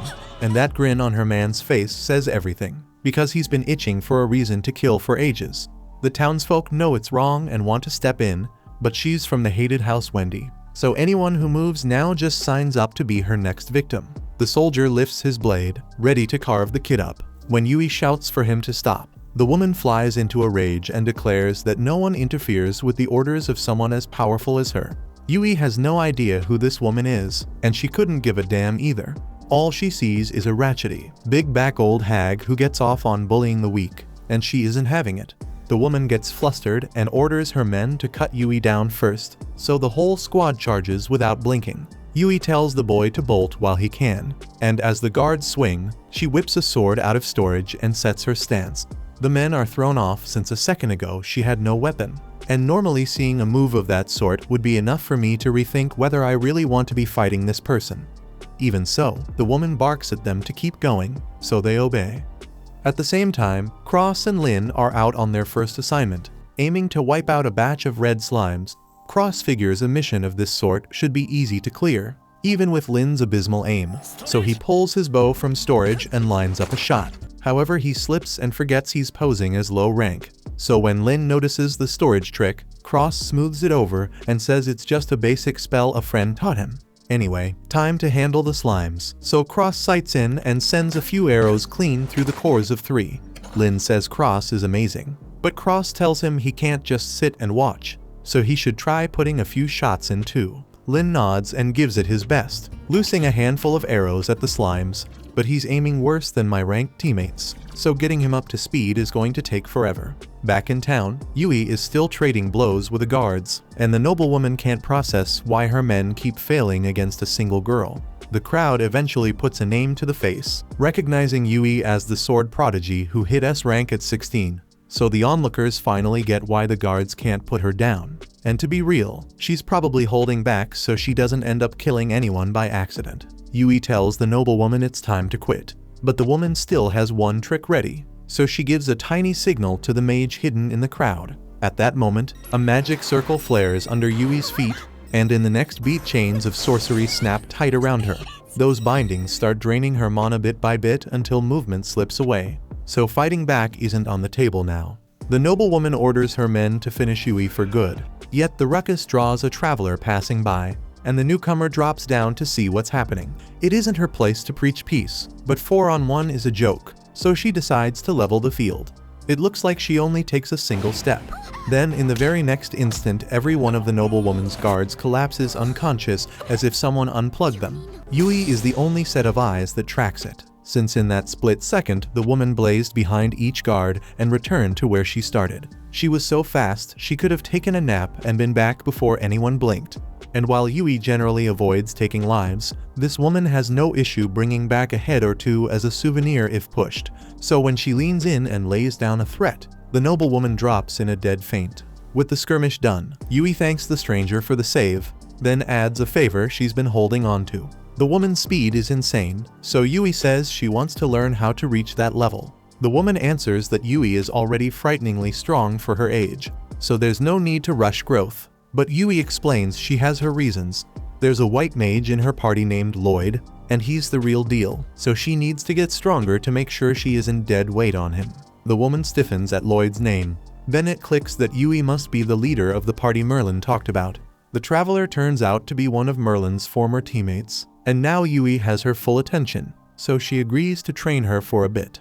At the same time back at the inn, Lloyd has been grinding through spell tweaks without stopping, turning ideas over in his head until it hurts, and the others start getting worried about how hard he is pushing himself. They tell him he should step away for a bit since shutting himself in this way is not good for him, and Claire offers to take a quiet walk around town with him. Out in the woods, Yui is with the woman, and the woman finds it a little unsettling that Yui followed a stranger into the trees without hesitation. Yui says it is fine since she can tell the woman is not a bad person. Yet she still wants to know her name. The woman hesitates because she does not want to reveal her true identity, so she gives a fake name and says she is called Lilith. That long pause a moment ago makes Lilith seem even more suspicious than before. Yet Yui remains fairly sure she is good at heart, so she is going to try to learn as much as she can from her. Speaking of learning, Cross is trying to teach Lin how to use his bow the right way. After a few pointers, Lin actually manages to graze one of the slimes, which counts as real progress, so Cross asks him to try aiming for the core next time. Lin says he understands, pulls the string back again, and this time he manages to destroy the slime's core. Cross is amazed because he honestly thought Lin was hopeless at first, yet he turns out to be a surprisingly quick learner. For Yui's training, Lilith says the first lesson is to cut down that tree over there. It sounds simple enough. Then Lilith adds that Yui has to do it from this spot without moving her feet. Yui thinks Lilith must be joking since something of that sort should not be possible. But Lilith goes ahead and demonstrates the technique and fells the tree with a single slash. She explains you just need to coat your sword in mana and swing as hard as you can, and it will work out, so Yui is eager to give it a try. Meanwhile, Lloyd and Claire are out sharing a snack while they soak their feet in the hot spring. Lloyd is glad he got a chance to step away from all that magic research for a while. And since the topic is on his mind, there is something he has been meaning to ask Claire. He has had his suspicions for a while, but first he wants to confirm whether the power she used to control the monsters was ancient magic or not. Claire freezes up a bit since she was not expecting Lloyd to figure that out. But she does admit that it is indeed ancient magic. That lines up with what Lloyd expected, since magic that impressive could not have been developed in the modern era, and that leads him to his second question, so he asks if it would be possible for him to learn how to use that magic as well, since it might help with his research, but Claire tells him he cannot. An ancient magic user is said to only appear once every few centuries when a gifted child is born, and anyone who tries to wield it without the natural talent suffers brutal backlash. There are even stories of a man who used ancient magic to protect an entire village and ended up losing his life because of it. So Claire warns Lloyd he has no business messing around with something that dangerous. Back with Cross and Lin, they finally manage to wipe out every slime, which means their mission here is complete. It would have been wrapped up faster if Cross could reload instantly, but that's just one of the built-in drawbacks of being an archer. Even so, he tells Lin they should head down and gather the slime material. But right then Lin spots a giant spider. That thing is a high-level monster, so Lin says they should bail, but if they run now, the spider will eat all the material they worked so hard to gather. Cross refuses to let his effort go to waste, so he fires an arrow straight at the spider's head. Yet a single shot is nowhere near enough to hurt it. At that moment Lin thinks of a plan and tells Cross to try rapid firing. Cross insists that isn't possible, but Lin snaps at him to shut up and start using his storage spell more aggressively. Cross had never thought of that before, but he decides to test it out, and after firing one arrow, he instantly pulls another from his storage spell to replace it. cutting out his reload time completely and letting him blast through the spider's shell. As for Yui's lesson, she spends the entire day working on the mana slash. But no matter how many times she swings, it just doesn't click. Lilith can tell she's trying her hardest, but she might need something to push her. So Lilith purposely allows herself to be attacked by a roaming panther, forcing Yui to jump in to defend her. In that desperate moment, she finally pulls off the technique, and she's overjoyed. But she's also drained from all the practice, so she collapses right afterward and Lilith rushes to catch her before she hits the ground. That night, Lloyd and the others sit around the table, worried sick since Yui still hasn't returned. Just then, Lloyd hears a noise at the front door, and when he goes to check, he finds Yui lying passed out on the doorstep, while a little farther down the street Lilith is seen walking away into the night. By the following morning, the group is ready to get back on the road, but Lloyd is clearly frustrated. He feels down because everyone else managed to learn flashy new skills, while all he did was polish his spellwork, come up with a couple new wide-range attacks, and create an original search spell. In his mind, none of that measures up to what the others accomplished, and the group is honestly getting tired of how little he appreciates his own worth. Over in the demon world, after his attempt to seize that town collapsed, the demon general is forced to face the demon lord and admit just how badly he failed. The demon lord is furious with him because the monster army was supposed to be the foundation of their assault on the human world. He regrets placing so much faith in him. Yet at this stage, it is too late to prepare another strategy. So the demon lord commands him to track down Claire and continue the invasion plan, or else he will be stripped of his rank. The general can only obey, but he wonders how he is supposed to find Claire when he has no idea where she is. Right then, the Count appears before him, and the general is pissed because the Count abandoned him the second the plan collapsed. Before he can strangle him on the spot, the Count tells him to wait since he has useful information. He explains that Claire is currently traveling toward the royal capital and is being escorted by an S-rank adventurer party. He even offers to help capture her as a way to make up for abandoning him, and since the general has no better options, he reluctantly accepts. At the same time, Lloyd and the rest are still on the road, but their nerves are stretched thin because everyone jumps into attack mode the moment a rabbit hops out of a bush. Lloyd quickly scans the area and tells them to relax, since there are no demons anywhere nearby. They all breathe easier, but that little scare leaves them uneasy, so they agree to take a short break to calm themselves down. While they rest under the trees, Yui notices that Lloyd is smiling more than usual and asks what he is so happy about. He says it just makes him glad to see how much everyone has grown. Yui already knows where this is heading, so she asks him about his own progress. And unsurprisingly, Lloyd says he has been trying his best but needs to work harder so he does not drag the team down. This is already the 7th time they have had to bring this up with him, yet he still does not seem to get it. So Yui reminds him of the celebration that was held in his honor back in town. Lloyd admits he understands he is not useless anymore, but he insists he could still do more to keep pace with the group. The others cut in and tell him that the only reason they have been pushing themselves so hard lately is because they are trying to keep up with him. Lloyd tries to tell them his skills are nothing special next to his master, and while the others do not exactly know who that master is, Claire for her part says plainly that from what she has seen, Lloyd is the strongest person on this team. Yui adds that he needs to start recognizing what he can actually do, because if he keeps selling himself short, then he will never draw out his full power in a fight, so he should meet his own standards head-on.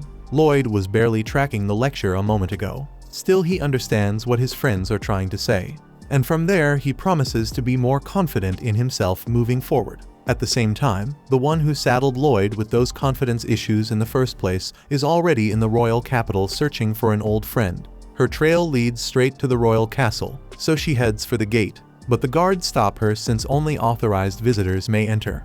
So Merlin quietly casts and pulls off the almighty shut up and sleep move, dropping the guards in an instant. Then she walks into the castle, and before long she reaches a library that looks intriguing. Even so, all of it is nothing but an elaborate illusion, so she strolls to a rear wall and with a light wave of one finger, dispels the masking magic on it, revealing a hidden door. She is about to knock, and right then Lowen opens up to welcome her. Lowen can tell the unexpected caller is Merlin because her mana carries a pleasant scent, and since it is good to see her again, they sit down together for tea. First things first, Lowen lets Merlin know that the previous Demon Lord's son now runs the demon megocracy. Yet they have kept a low profile these past few years, so things here have stayed relatively peaceful. Merlin remarks that the Emperor must think very highly of Lowen to let her use the castle library as a research lab. And Lowen says it simply ended up that way when she tried mimicking some of Merlin's magic. Merlin claims she has no spells worth copying, but Lowen calls that nonsense and reminds her that she is the one who originally devised the technique for using storage magic, and she can cast countless spells without an incantation, all achieved by applying her own analysis of ancient magic. Merlin answers that those were necessary breakthroughs to bring down the Demon Lord, and since they are on that topic, she wants Lowen to examine this book she brought.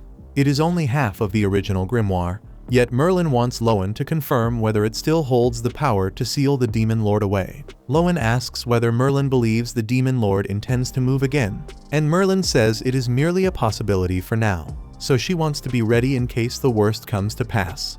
Back with Lloyd and the others, they are making great time, so they should reach the town of Schwartz within the next few hours, and from there it will only take a single day to arrive at the capital. At that point, Claire grows uneasy since dusk is closing in, and if they fail to clear the forest before nightfall, monsters could ambush them. Cross says that should not be a real problem because Claire can control monsters, yet she reminds him the spell still takes time to set up, so if they get caught off guard, she will not have enough of a window to activate it and lock things down. To be safe, Lloyd decides to run a quick scan of the surroundings so he can confirm there are no threats nearby. But then he realizes something is interfering with his magic. Right after that, a thick fog spreads around the party and presses in on every side. And they all know this is bad news, so Silica says she will blow the fog away with wind magic. However, when she reaches for her staff in storage, she finds the fog is jamming that access too. There is no way any of this is a coincidence, so they conclude it has to be the work of demons. Since they cannot fight properly in these conditions, their best chance is to sprint straight to Schwartz and take shelter there until things settle. Back in the royal capital, Lowen has just finished analyzing the grimoire, and she tells Merlin there is still mana left inside, but it is only the remnants of Sybil's magic. Merlin is relieved because that means they still have a chance, and that is good enough for her. So from there she tells Lowen about Lloyd and the fact that he has the potential to become a chosen one, just as she and Sybil were in the past. The reason she is so sure comes from the incident in his childhood when he picked up the grimoire and the book reacted the very instant he touched it, which means he must be compatible with the magic sealed inside. Once Merlin learned that Lloyd was a chosen one, she decided to raise him so he would grow stronger than she or Sybil ever were. And to reach that goal, she constantly gave him tasks that were beyond his ability. It was an effective way to force growth. Still, Merlin now realizes that non-stop training and belittlement is not a good way to raise a child. Eventually, Lloyd ran away from home, and now he is traveling with an S-rank party, escorting the Beast Princess to the capital. It has been ages since Merlin last saw him, and she truly misses him, which is part of why she came to the capital in the first place, so she can sit down and talk to him once he arrives. On Lloyd's side, he and the others reach Schwartz at last, yet the streets feel oddly empty and still. Since the fog here is thinner, Lloyd boosts Silica's mana just enough for her to pull her staff from storage, and right after that she sweeps her wind magic across the square to blow the rest of the haze away. As the air clears, the group spots a cluster of demons standing right in the middle of town, staring the party down in the open. Claire immediately recognizes Giliste as the one who abducted her before, and it is obvious he has come to snatch her again, so Lloyd tells everyone to gear up for a fight. He puts Dagas on guard duty to keep Claire safe, while Cross climbs the tower to provide overwatch. And from there the others will handle Giliste's troops head-on without delay. Yui opens by carving through a pack of demons with a mana slash, and Silica would love to drop a flame burst to erase the rest, but the blast would roast allies too, so she sticks to standard fire shots. Fortunately, Cross makes up for the missing firepower by dropping a couple more demons with clean arrows, yet when he lines up on Giliste his shots bounce off. Yui steps in again and tries to cut Giliste down with another mana slash, but he barely reacts and drives straight for Claire. Dagas meets him and turns aside the strike, and Yui tries to cash in on that opening by slipping behind him, only for her blade to fail to connect for a reason she cannot see. At that point, Lloyd realizes Giliste is wrapping himself in mana as armor, and Giliste is impressed he caught on so fast. so he assumes Lloyd was the one who interfered with the attack on Ishtar. He rockets into the sky and winds up to strike at Lloyd. And since the range is perfect, Silica fires a flame burst right away to intercept him. That is the strongest spell she has. Yet even that fails to pierce Gilist's mana armor. He is still intact, and their options are thinning. The remaining demons begin to close a ring around the party, and then ice magic erupts up from the cobbles, freezing every demon in the area solid. The caster is the ice hero Thurian, and he states he is here to ensure Claire's safety and keep her out of enemy hands. Up on a nearby cliff, the Count starts to worry his scheme will fall apart again, so he prepares to spread more magic dampening mist. Before he can act, Willy steps into view and interrupts him. The Count is surprised that anyone managed to track him all the way up here, so he asks what he wants, and Willy says the mist he is making is a real inconvenience, so he came to cut it off at the source. Back in the city, Thurian drops from above to meet the others, and he tells them they are ridiculously weak for S-rank adventurers, yet he will give them credit for keeping Claire safe up to now. Claire runs over to him with real excitement, and when Lloyd asks who the man is, she explains that he is her childhood friend Thurian, the ice hero. The others are surprised to learn that Thurian is a hero, and Lloyd adds that this would mean he is the emissary sent to collect Claire. That is not the case. In fact, Thurian technically is not supposed to be here, but he could not stand the idea of leaving Claire's safety to a bunch of lousy adventurers, so he showed up anyway. Claire tells Thurian that talking that way to the people who saved her life is not nice, and since he clearly has a soft spot for her, he calms down for now. Right then, Gilist breaks free from Thurian's ice, so Thurian tells everyone to stand back because he will handle this on his own. He sends another ice strike toward Gilist, but it barely has any effect. So Thurian understands he must take this fight seriously if he wants to beat him. Gilist is impressed with Thurian's skill, because not only is he casting without a chant, he is also using his own body as a catalyst without freezing himself solid. Thurian explains that his body has an affinity for all ice magic, and it has been that way ever since he was born. Even so, there is no point explaining the details to Gilist because he is going to be dead soon, so he keeps it short. Thurian then drops a large cluster of ice on top of him, and that actually scares Gilist enough to dodge, which confirms he can still be damaged. Afterwards, Thurian proceeds to launch a destructive barrage of ice at Gilist, forcing him to run all over the place to dodge. However, Lloyd notices something happening around Gilist's fist, and he soon realizes that he is preparing a concentrated mana punch. He knows how destructive that technique can be, so he warns everyone to take cover. But it is already too late for Thurian. Gilist has already closed in on him, so the only thing he can do is respond with an ice-infused punch, and the resulting blast is so devastating that Willy can feel it all the way up on that cliff. He had no idea Gilist had a trick of that sort up his sleeve, so it really catches him off guard, and while he is distracted, the Count manages to escape. Back in the town, Lloyd checks on everyone to make sure they are all right, and he can still sense the consciousness of his party members. Even so, he has no idea what happened to Claire and Thurian. He starts looking around for them, and to his horror, he spots Gilist with Claire in his arms, and he has already gotten an airship to escape with her right then.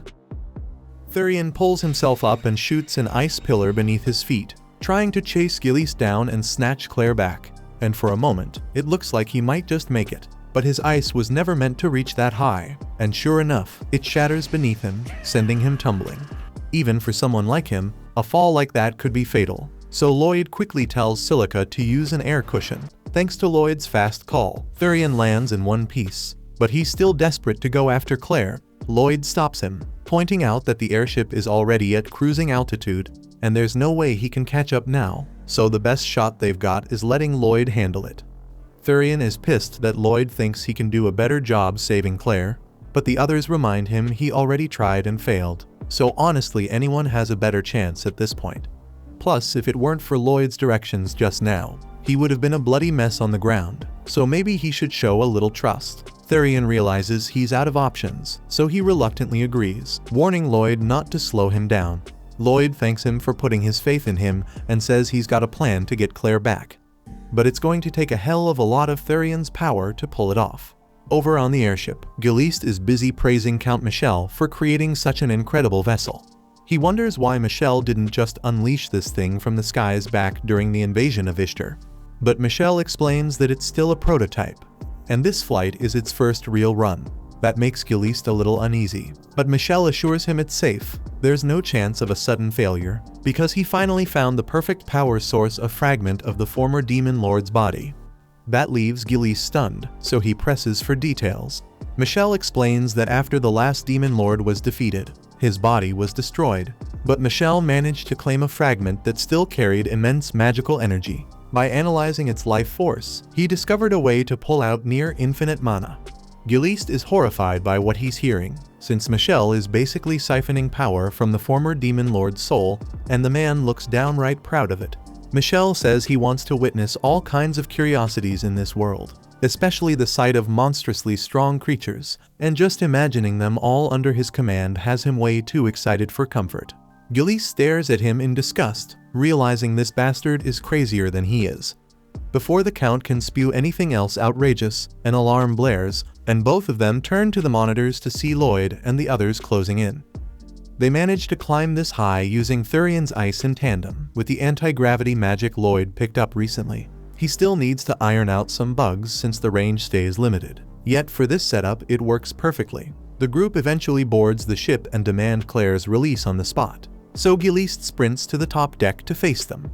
Their persistence amazes him, but he has no intention of letting Claire go, so he lunges to attack. In a split second, Lloyd snaps enhancement magic across the whole team at once, and everyone slips aside to avoid Giliste's first swing. Thurian counters, but his ice blade shatters on contact. Giliste's mana armor is every bit as tough up here as it was on the ground, but Lloyd already has a plan for that. While Giliste is focused on the others, Lloyd quietly tags him with a small spell. Then Lloyd gives the sign to dogpile him, and they unload with everything they've got, forcing Giliste to keep refreshing that armor again and again. Progress is slow, and Thurian gets hammered into a wall hard enough to rattle the deck. Giliste laughs at the idea that Thurian and the rest expected to beat him with such weak strikes. Thurian answers that punching through the shield was never the point of those hits. Giliste does not care what that means and surges forward to finish Thurian with a condensed mana punch. Dagas throws himself in front to block, and then something bizarre happens. Giliste's arm flash freezes and snaps apart into dozens of shards. He stares in disbelief because none of Thurian's blades ever landed, but Thurian explains that what just took the arm off was not a normal blow at all. That is the result of severe frostbite stacking. Earlier, Lloyd slipped a spell onto Giliste that dulled pain, so he would not notice his body freezing up. As for how Thurian managed to freeze him in the first place, from the very start, Thurian kept a steady stream of cold drifting toward Giliste.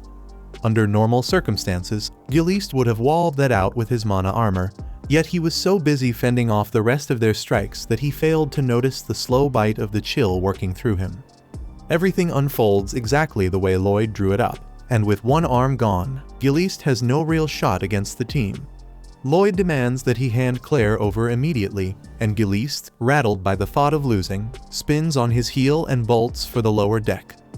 Once below, he barks at Count Michel to release every monster locked in those cages. Michel reels at the order because he already warned Giliste that those creatures are terrifying and still not fully under control. Letting them loose now would be a terrible call. Yet Giliste is already fumbling with the lock to pop it open. The others come charging after him, and the moment Thurian spots Claire, he demands her release. Instead, Giliste throws every latch and unleashes the Count's captives. He orders the monsters to tear into Lloyd's crew, only for one of the snakes to snap at him instead. Michel had said earlier the control system was not perfected, which means the monsters are not taking commands from anyone right now. Even so, Michel did stash a special prototype for a mess exactly like this. He yanks it out from beneath the floorboards and fires up a magic crystal that emits a pulse to seize the minds of the beasts. The monsters freeze for a moment under the signal, and Thurian uses the opening to reach Claire. He gets to her cage and frees her by flash freezing the shell until it cracks apart. By that time Michel is already pushing commands through the device and driving the creatures at Lloyd's group. So getting out of here turns into a serious problem. They square up to punch a path through. But before anyone can swing, Claire raises a hand and stops them. She refuses to let innocent monsters be hurt if there is another way. She tells the team she can handle this herself, then starts to sing, using her ancient magic. Right on cue, the monsters lock up the instant her song reaches them. Claire's tune needs about 30 seconds to take hold, and the Count could have tried to shut her down in that window. But he was too thrilled to witness ancient magic at point-blank range, so the only thing on his mind was recording every note. While she keeps singing, the Demon Lord fragment begins to stir, and a moment later, the whole ship lists hard off course. Michel realizes something is off and dives into troubleshooting, since at this pace, his pride and joy could nosedive. He wonders for a beat if the beasts Claire calmed might be the cause, yet that angle falls flat. Earlier, when the vessel started shuddering, Giliste stumbled and brushed the compartment holding the fragment, and whatever touched him wiped his mind clean. Putting two and two together, the Count concludes that Claire's ancient magic sent the Demon Lord's life force into a frenzy, and if nothing changes it will blow. Taking the ship with it, he yanks the core out of the engine to force a shutdown, and thankfully that snuffs the risk of an explosion. Still, the fragment fed the powertrain for the entire craft, so the instant it is removed the ship starts to fall. Thanks to Lloyd's gravity spell, everyone stays planted even as the deck tilts and the nose drops. They have a bigger problem brewing anyway, because Giliste is over there writhing, then rising with empty eyes and asking for the Demon Lord fragment. Michel pauses, thinks it through, and decides Giliste must have turned into a vessel. Handing over the fragment promises something wild, maybe the breakthrough he craves, so he goes for it and flicks the shard straight at Giliste's head. Within moments, a sphere of dark energy blooms around him. That field drags every nearby monster inward and drinks their life force dry, and inside the shell the fragment settles in, gearing up to awaken inside Giliste's body. Claire drops to her knees in despair as the cries of dozens of monsters fade while they are drained to husks. A few seconds later, the black bubble collapses in a flash of light, and what stands there is an abomination born from Giliste fused with all the other creatures. Lloyd recognizes the thing as a chimera from a book of Merlin's he studied a while back, basically a beast that carries multiple lives inside a single body. Claire's heart sinks seeing those innocent creatures twisted into something so grotesque. But the Count, on the other hand, lights up with delight because this outcome is even better than anything he had pictured. He steps in too close, the monster lashes out, and one swing cleaves him clean in half. Even on the brink, the only thing on Michel's mind is how fascinating the specimen is, and a heartbeat later he dies with a smile. Lloyd and the others are stunned that he went out grinning in a moment like this, but there's no time to dwell on it, because they now have to deal with the monster and come up with a plan fast. Unless they want to end up the way Count Michel just did. Over in the capital, Merlin and Lowen stroll the halls, and Lowen asks if she plans to stay the night. Merlin says there is no alcohol here, and she gets depressed if she is not drunk at night, so she is heading to a local pub instead. Right then, they notice Willie by the entrance, and Lowen lights up since it has been a long time, while wondering how he slipped past the guards. Willie says not to worry about that, because he has something important to discuss, and Merlin can tell it is serious, so she asks Lowen to head back into her room so they can talk in private. Back on the airship, the group squares up against the Chimera, and Dagaz steps forward to shield everyone. Lloyd tosses a defense boost on him, and when the Chimera swings, Dagaz manages to block while staying in one piece, but he will not last if this keeps up. To make matters worse, the ship is still nose-diving, so a crash is only a matter of time. Lloyd stays oddly calm, but the others start to panic, and Cross says they should get off the ship as soon as possible. Claire does not want to abandon the creatures since they were forced into that thing, but Thurian tells her it is too late to save them. They move for the exit, and the Chimera cuts them off, leaving them stuck on the deck. Thurian's patience frays, he shapes an ice sword, and he is about to carve the beast down. But Claire throws a hand out and stops him because she does not want it hurt. The others get why Claire cares about those innocents, but this is life or death, so they need to drop that thing now. Yui and Cross unload their best shots and still cannot make a dent, and with only a few minutes left before the ship hits the ground, the outlook turns grim fast. Meanwhile, we see Merlin and Willie warp into the forest, looking for Lloyd and his group. And after swiftly scanning the surroundings, Merlin notices the airship hurtling straight toward a valley. She quickly passes on what she sees to Willie, who instantly teleports them both to intercept the collision path. Back on board the vessel, panic is starting to spread as everyone realizes how dangerously near they are to crashing. Yet the Chimera still refuses to budge out of their path. Silica then tries to shove it with a wind spell, but the beast just shrugs it off like it was nothing, leaving her completely clueless on what to do next. Lloyd thinks about leaping through one of the windows for a moment, but they're far too narrow for any of them to squeeze through, so the idea is scrapped. Then he glances outside and notices that the ship is leaning sharply toward the ground, and the only reason they haven't slid down yet is because of the gravity spell he's holding. That sparks an idea, so he quickly tells everyone to move to the wall and put away their weapons. Although they're puzzled, they obey as he says without hesitation, trusting his judgment even if they have no idea what he's about to attempt. Once they're all in place, Lloyd casts a spell to cancel out his earlier gravity magic, and instantly everyone on board, including the Chimera, is sent sliding across the slanted floor. This gives them just the chance they need to make a run for it. So Therion grabs Claire and the group bolts toward the nearest exit. As they're making their getaway, the Chimera unleashes a fused fire and wind blast aimed right at them. But Lloyd intercepts the incoming strike just in time and puts up a barrier to protect the group. Because of him, everyone gets through unscathed, but the ship is still plunging fast, and they won't be safe until they get out. Lloyd tells Therion to create an ice ramp so they can make their way out, and he starts building it. But before the platform is finished, the Chimera bursts through the lower deck, engulfed in an inferno. The heat from the flames is so extreme that it instantly melts Therion's ice, leaving them with no firm platform to land on. That leaves them with only one option, so Lloyd grabs on to Yui and Silica, then turns to the rest of the group and yells that they've got no time left and they need to leap now. Cross hesitates, saying it's crazy to jump without knowing where they'll land, but since the ship is about to smash into the ground, staying aboard is even worse. So in the end, they all follow Lloyd's lead and take the dive. As they free fall toward the ground, Lloyd swiftly tells Therion to form an ice base under their feet. Therion does just that, shaping a sturdy surface for them to land on mid-air. But even though they're no longer plummeting alone, the platform is still dropping hard, and the ground is racing up to meet them. Silica steps forward, saying she'll use her air pressure magic to slow their descent. Right then, Lloyd casts a support spell on her to amplify her power. And just as they're about to crash into the earth, Silica unleashes her air press spell. The blast lasts long enough to stop the platform's fall, giving them the chance to safely jump off before it finally smashes down. Everyone breathes a huge sigh of relief as they land on solid ground, alive and intact. It's only due to Lloyd and Silica's quick actions, and the whole team thanks them for saving their skins.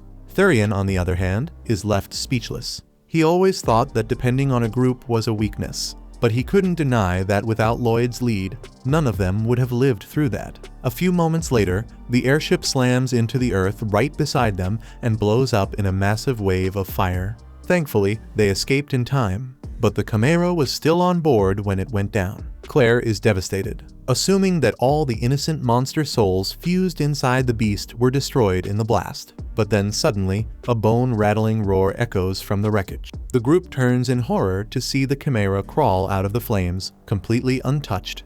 Nobody can believe it survived, and not only did it live, it looks absolutely enraged, and there's no doubt it's about to come for them again. So Lloyd shouts for everyone to head for the woods and take cover, before it fires another strike. At the same time, Merlin and Willie show up on a nearby mountain ridge. Merlin instantly pinpoints Lloyd's location and sees him down in the forest with his squad.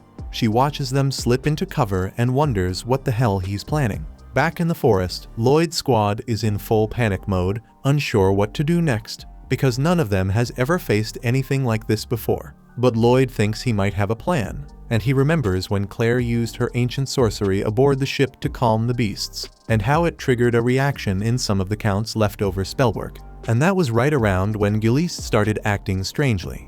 Lloyd recalls Giliste muttering something about a Demon Lord Shard, so he figures that Shard might have awakened and begun searching for a host to revive the Demon Lord. That would explain why it absorbed all those creatures into the Chimera. Even so, what he can't understand is why the monster keeps pursuing them so aggressively. Yui raises the idea that it might be after Claire, since even though Giliste's body was consumed, his twisted mind might still be buried somewhere inside. And if all he ever wanted was to capture her, then there's no chance this thing is letting up. No matter what they attempt, the Chimera is going to keep stalking them until it's got her in its grasp. Therion says the only way out is to slay the damn beast, But Claire still can't bring herself to accept that because the thought of harming the innocent creatures trapped inside breaks her apart. Hoping for another solution, Silica looks at Lloyd and asks if he can think of any way to stop it without killing it. Lloyd says there might be one, but it's insanely dangerous. If Claire sings and he uses reinforcement magic to strengthen her, then maybe her emotions could reach the fragment inside and force it back to awareness. Nobody's feeling too confident about the plan because it's basically Claire asking a death beast to calm down. But it's the only non-lethal shot they've got, so she's ready to try. But before they can begin, Merlin suddenly shows up and tells Lloyd to stop because tampering with ancient magic is too hazardous. Lloyd's shocked to see her here, but she continues by warning him that he has no right meddling with a spell like that. Lloyd answers calmly that he's fully aware of the risk, but believes he can handle it because he knows what he's capable of. That doesn't sit well with Merlin, who reminds him she's warned him countless times that arrogance would ruin him. But Lloyd argues that this isn't pride, it's confidence supported by experience. He admits he's still nowhere close to surpassing Merlin, but right now his friends are counting on him and he refuses to let them down. With that, Lloyd and the others dash past her, and Merlin is so stunned by his resolve that she doesn't even stop him. She tries to convince herself that maybe this time he won't unleash a disaster, but deep inside the fear remains. Meanwhile, the battle's already underway. Thurian keeps the Chimera occupied by unleashing a volley of razor icicles, while Lloyd closes the gap, slams his staff into the beast's torso, and locks in place to prepare for Claire's song. He calls out to her, and she starts singing, and as her voice carries through the air, Lloyd works quickly, adjusting and reinforcing the spell in real time to extend its reach. The effort nearly exhausts him, but it begins to pay off. One after another, the creatures trapped inside start breaking free from the Chimera's body. But just as hope starts to rise, Lloyd spots a freaking black hole tearing open above him. By the time the others realize what's happening, they see Lloyd already being dragged into the void, and Merlin instantly recognizes it as the backlash for trying to handle ancient magic without being born to inherit it. And before anyone can react, Lloyd's body slips through the portal completely, and Merlin's stomach knots with dread, because if they don't act soon, she's terrified he could be stuck inside forever. At the same time on Lloyd's side, he opens his eyes to find himself standing in a stark white space, and right next to him, Gilist's body dissolves into the air. Then he notices something far worse, his own body floating nearby. He freezes, unable to grasp what the hell is happening. But suddenly a voice echoes through the emptiness, explaining that Lloyd's soul has been split from his body, and that's why he's seeing two versions of himself at once. Lloyd demands to know if this is a consequence of the ancient magic he just invoked, and the voice starts to reveal the truth behind it.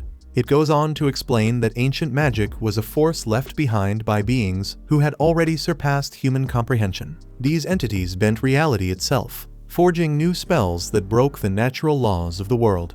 But such reckless might brought only devastation, pushing the world toward collapse. To end the chaos, they banned their own creations and decreed that only chosen inheritors born with the gift could safely command ancient magic.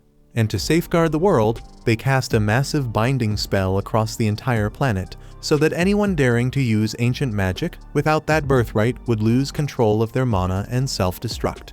The man now speaking to Lloyd introduces himself as Sybil, the legendary healer, who once fought beside Merlin as part of her old party, and the only man in history who managed to wield ancient magic without being an inheritor. Sybil then recounts what happened at the end of their journey. In their last battle against the Demon Lord, victory was close at hand. But the Demon Lord detonated his own body, obliterating Sybil, his allies, and the entire city around them. Merlin has carried the guilt ever since because foreseeing and countering such an attack was her role and she failed. Yet in his dying breath, Sybil broke the laws of existence, using forbidden ancient magic to blur the line between life and death, reviving everyone who died in the blast. But the price was his own life. Sybil admits it's far too late for him because he's been gone for years. But for Lloyd, there's still a chance.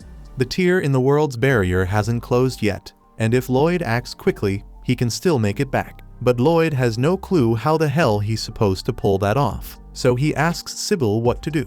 Sybil tells him it's simple, just concentrate on the people he wants to return to. Right then, Lloyd hears the voices of his companions echoing from outside the portal, all of them shouting his name. Without hesitation, he lunges forward, pushing himself through before the rift seals completely. As he does, Sibyl's figure flickers and fades for good. Outside, everyone's panic is climbing fast because the portal is shrinking, about to disappear, and Lloyd is nowhere to be found. But just as it snaps shut, he suddenly materializes behind them, alive and intact. Overjoyed, the group rushes straight into him, wrapping him in a chaotic, relieved group hug. Soon after, they make it back to the capital. Yui can't get over the fact that Lloyd's master turned out to be none other than the legendary sage Merlin. Realizing she'd been measuring him against her all this time, she finally understands why Lloyd never acknowledged just how damn strong he already was.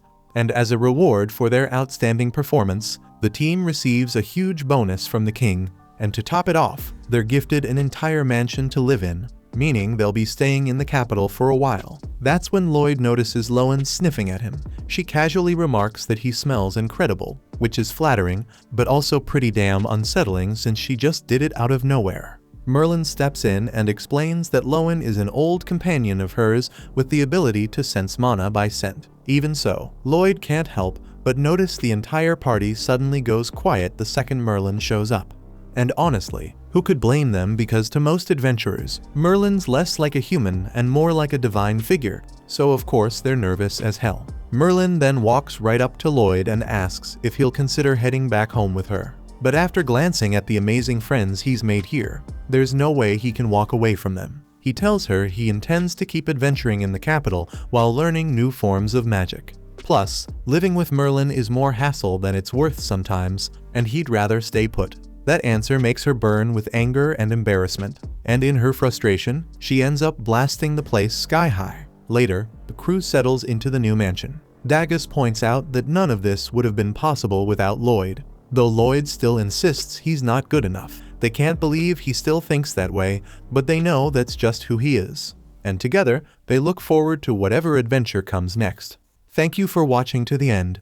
If you enjoyed this recap, please hit the like button and subscribe. If you have any suggestions or tweaks, share them in the comments. They help me improve.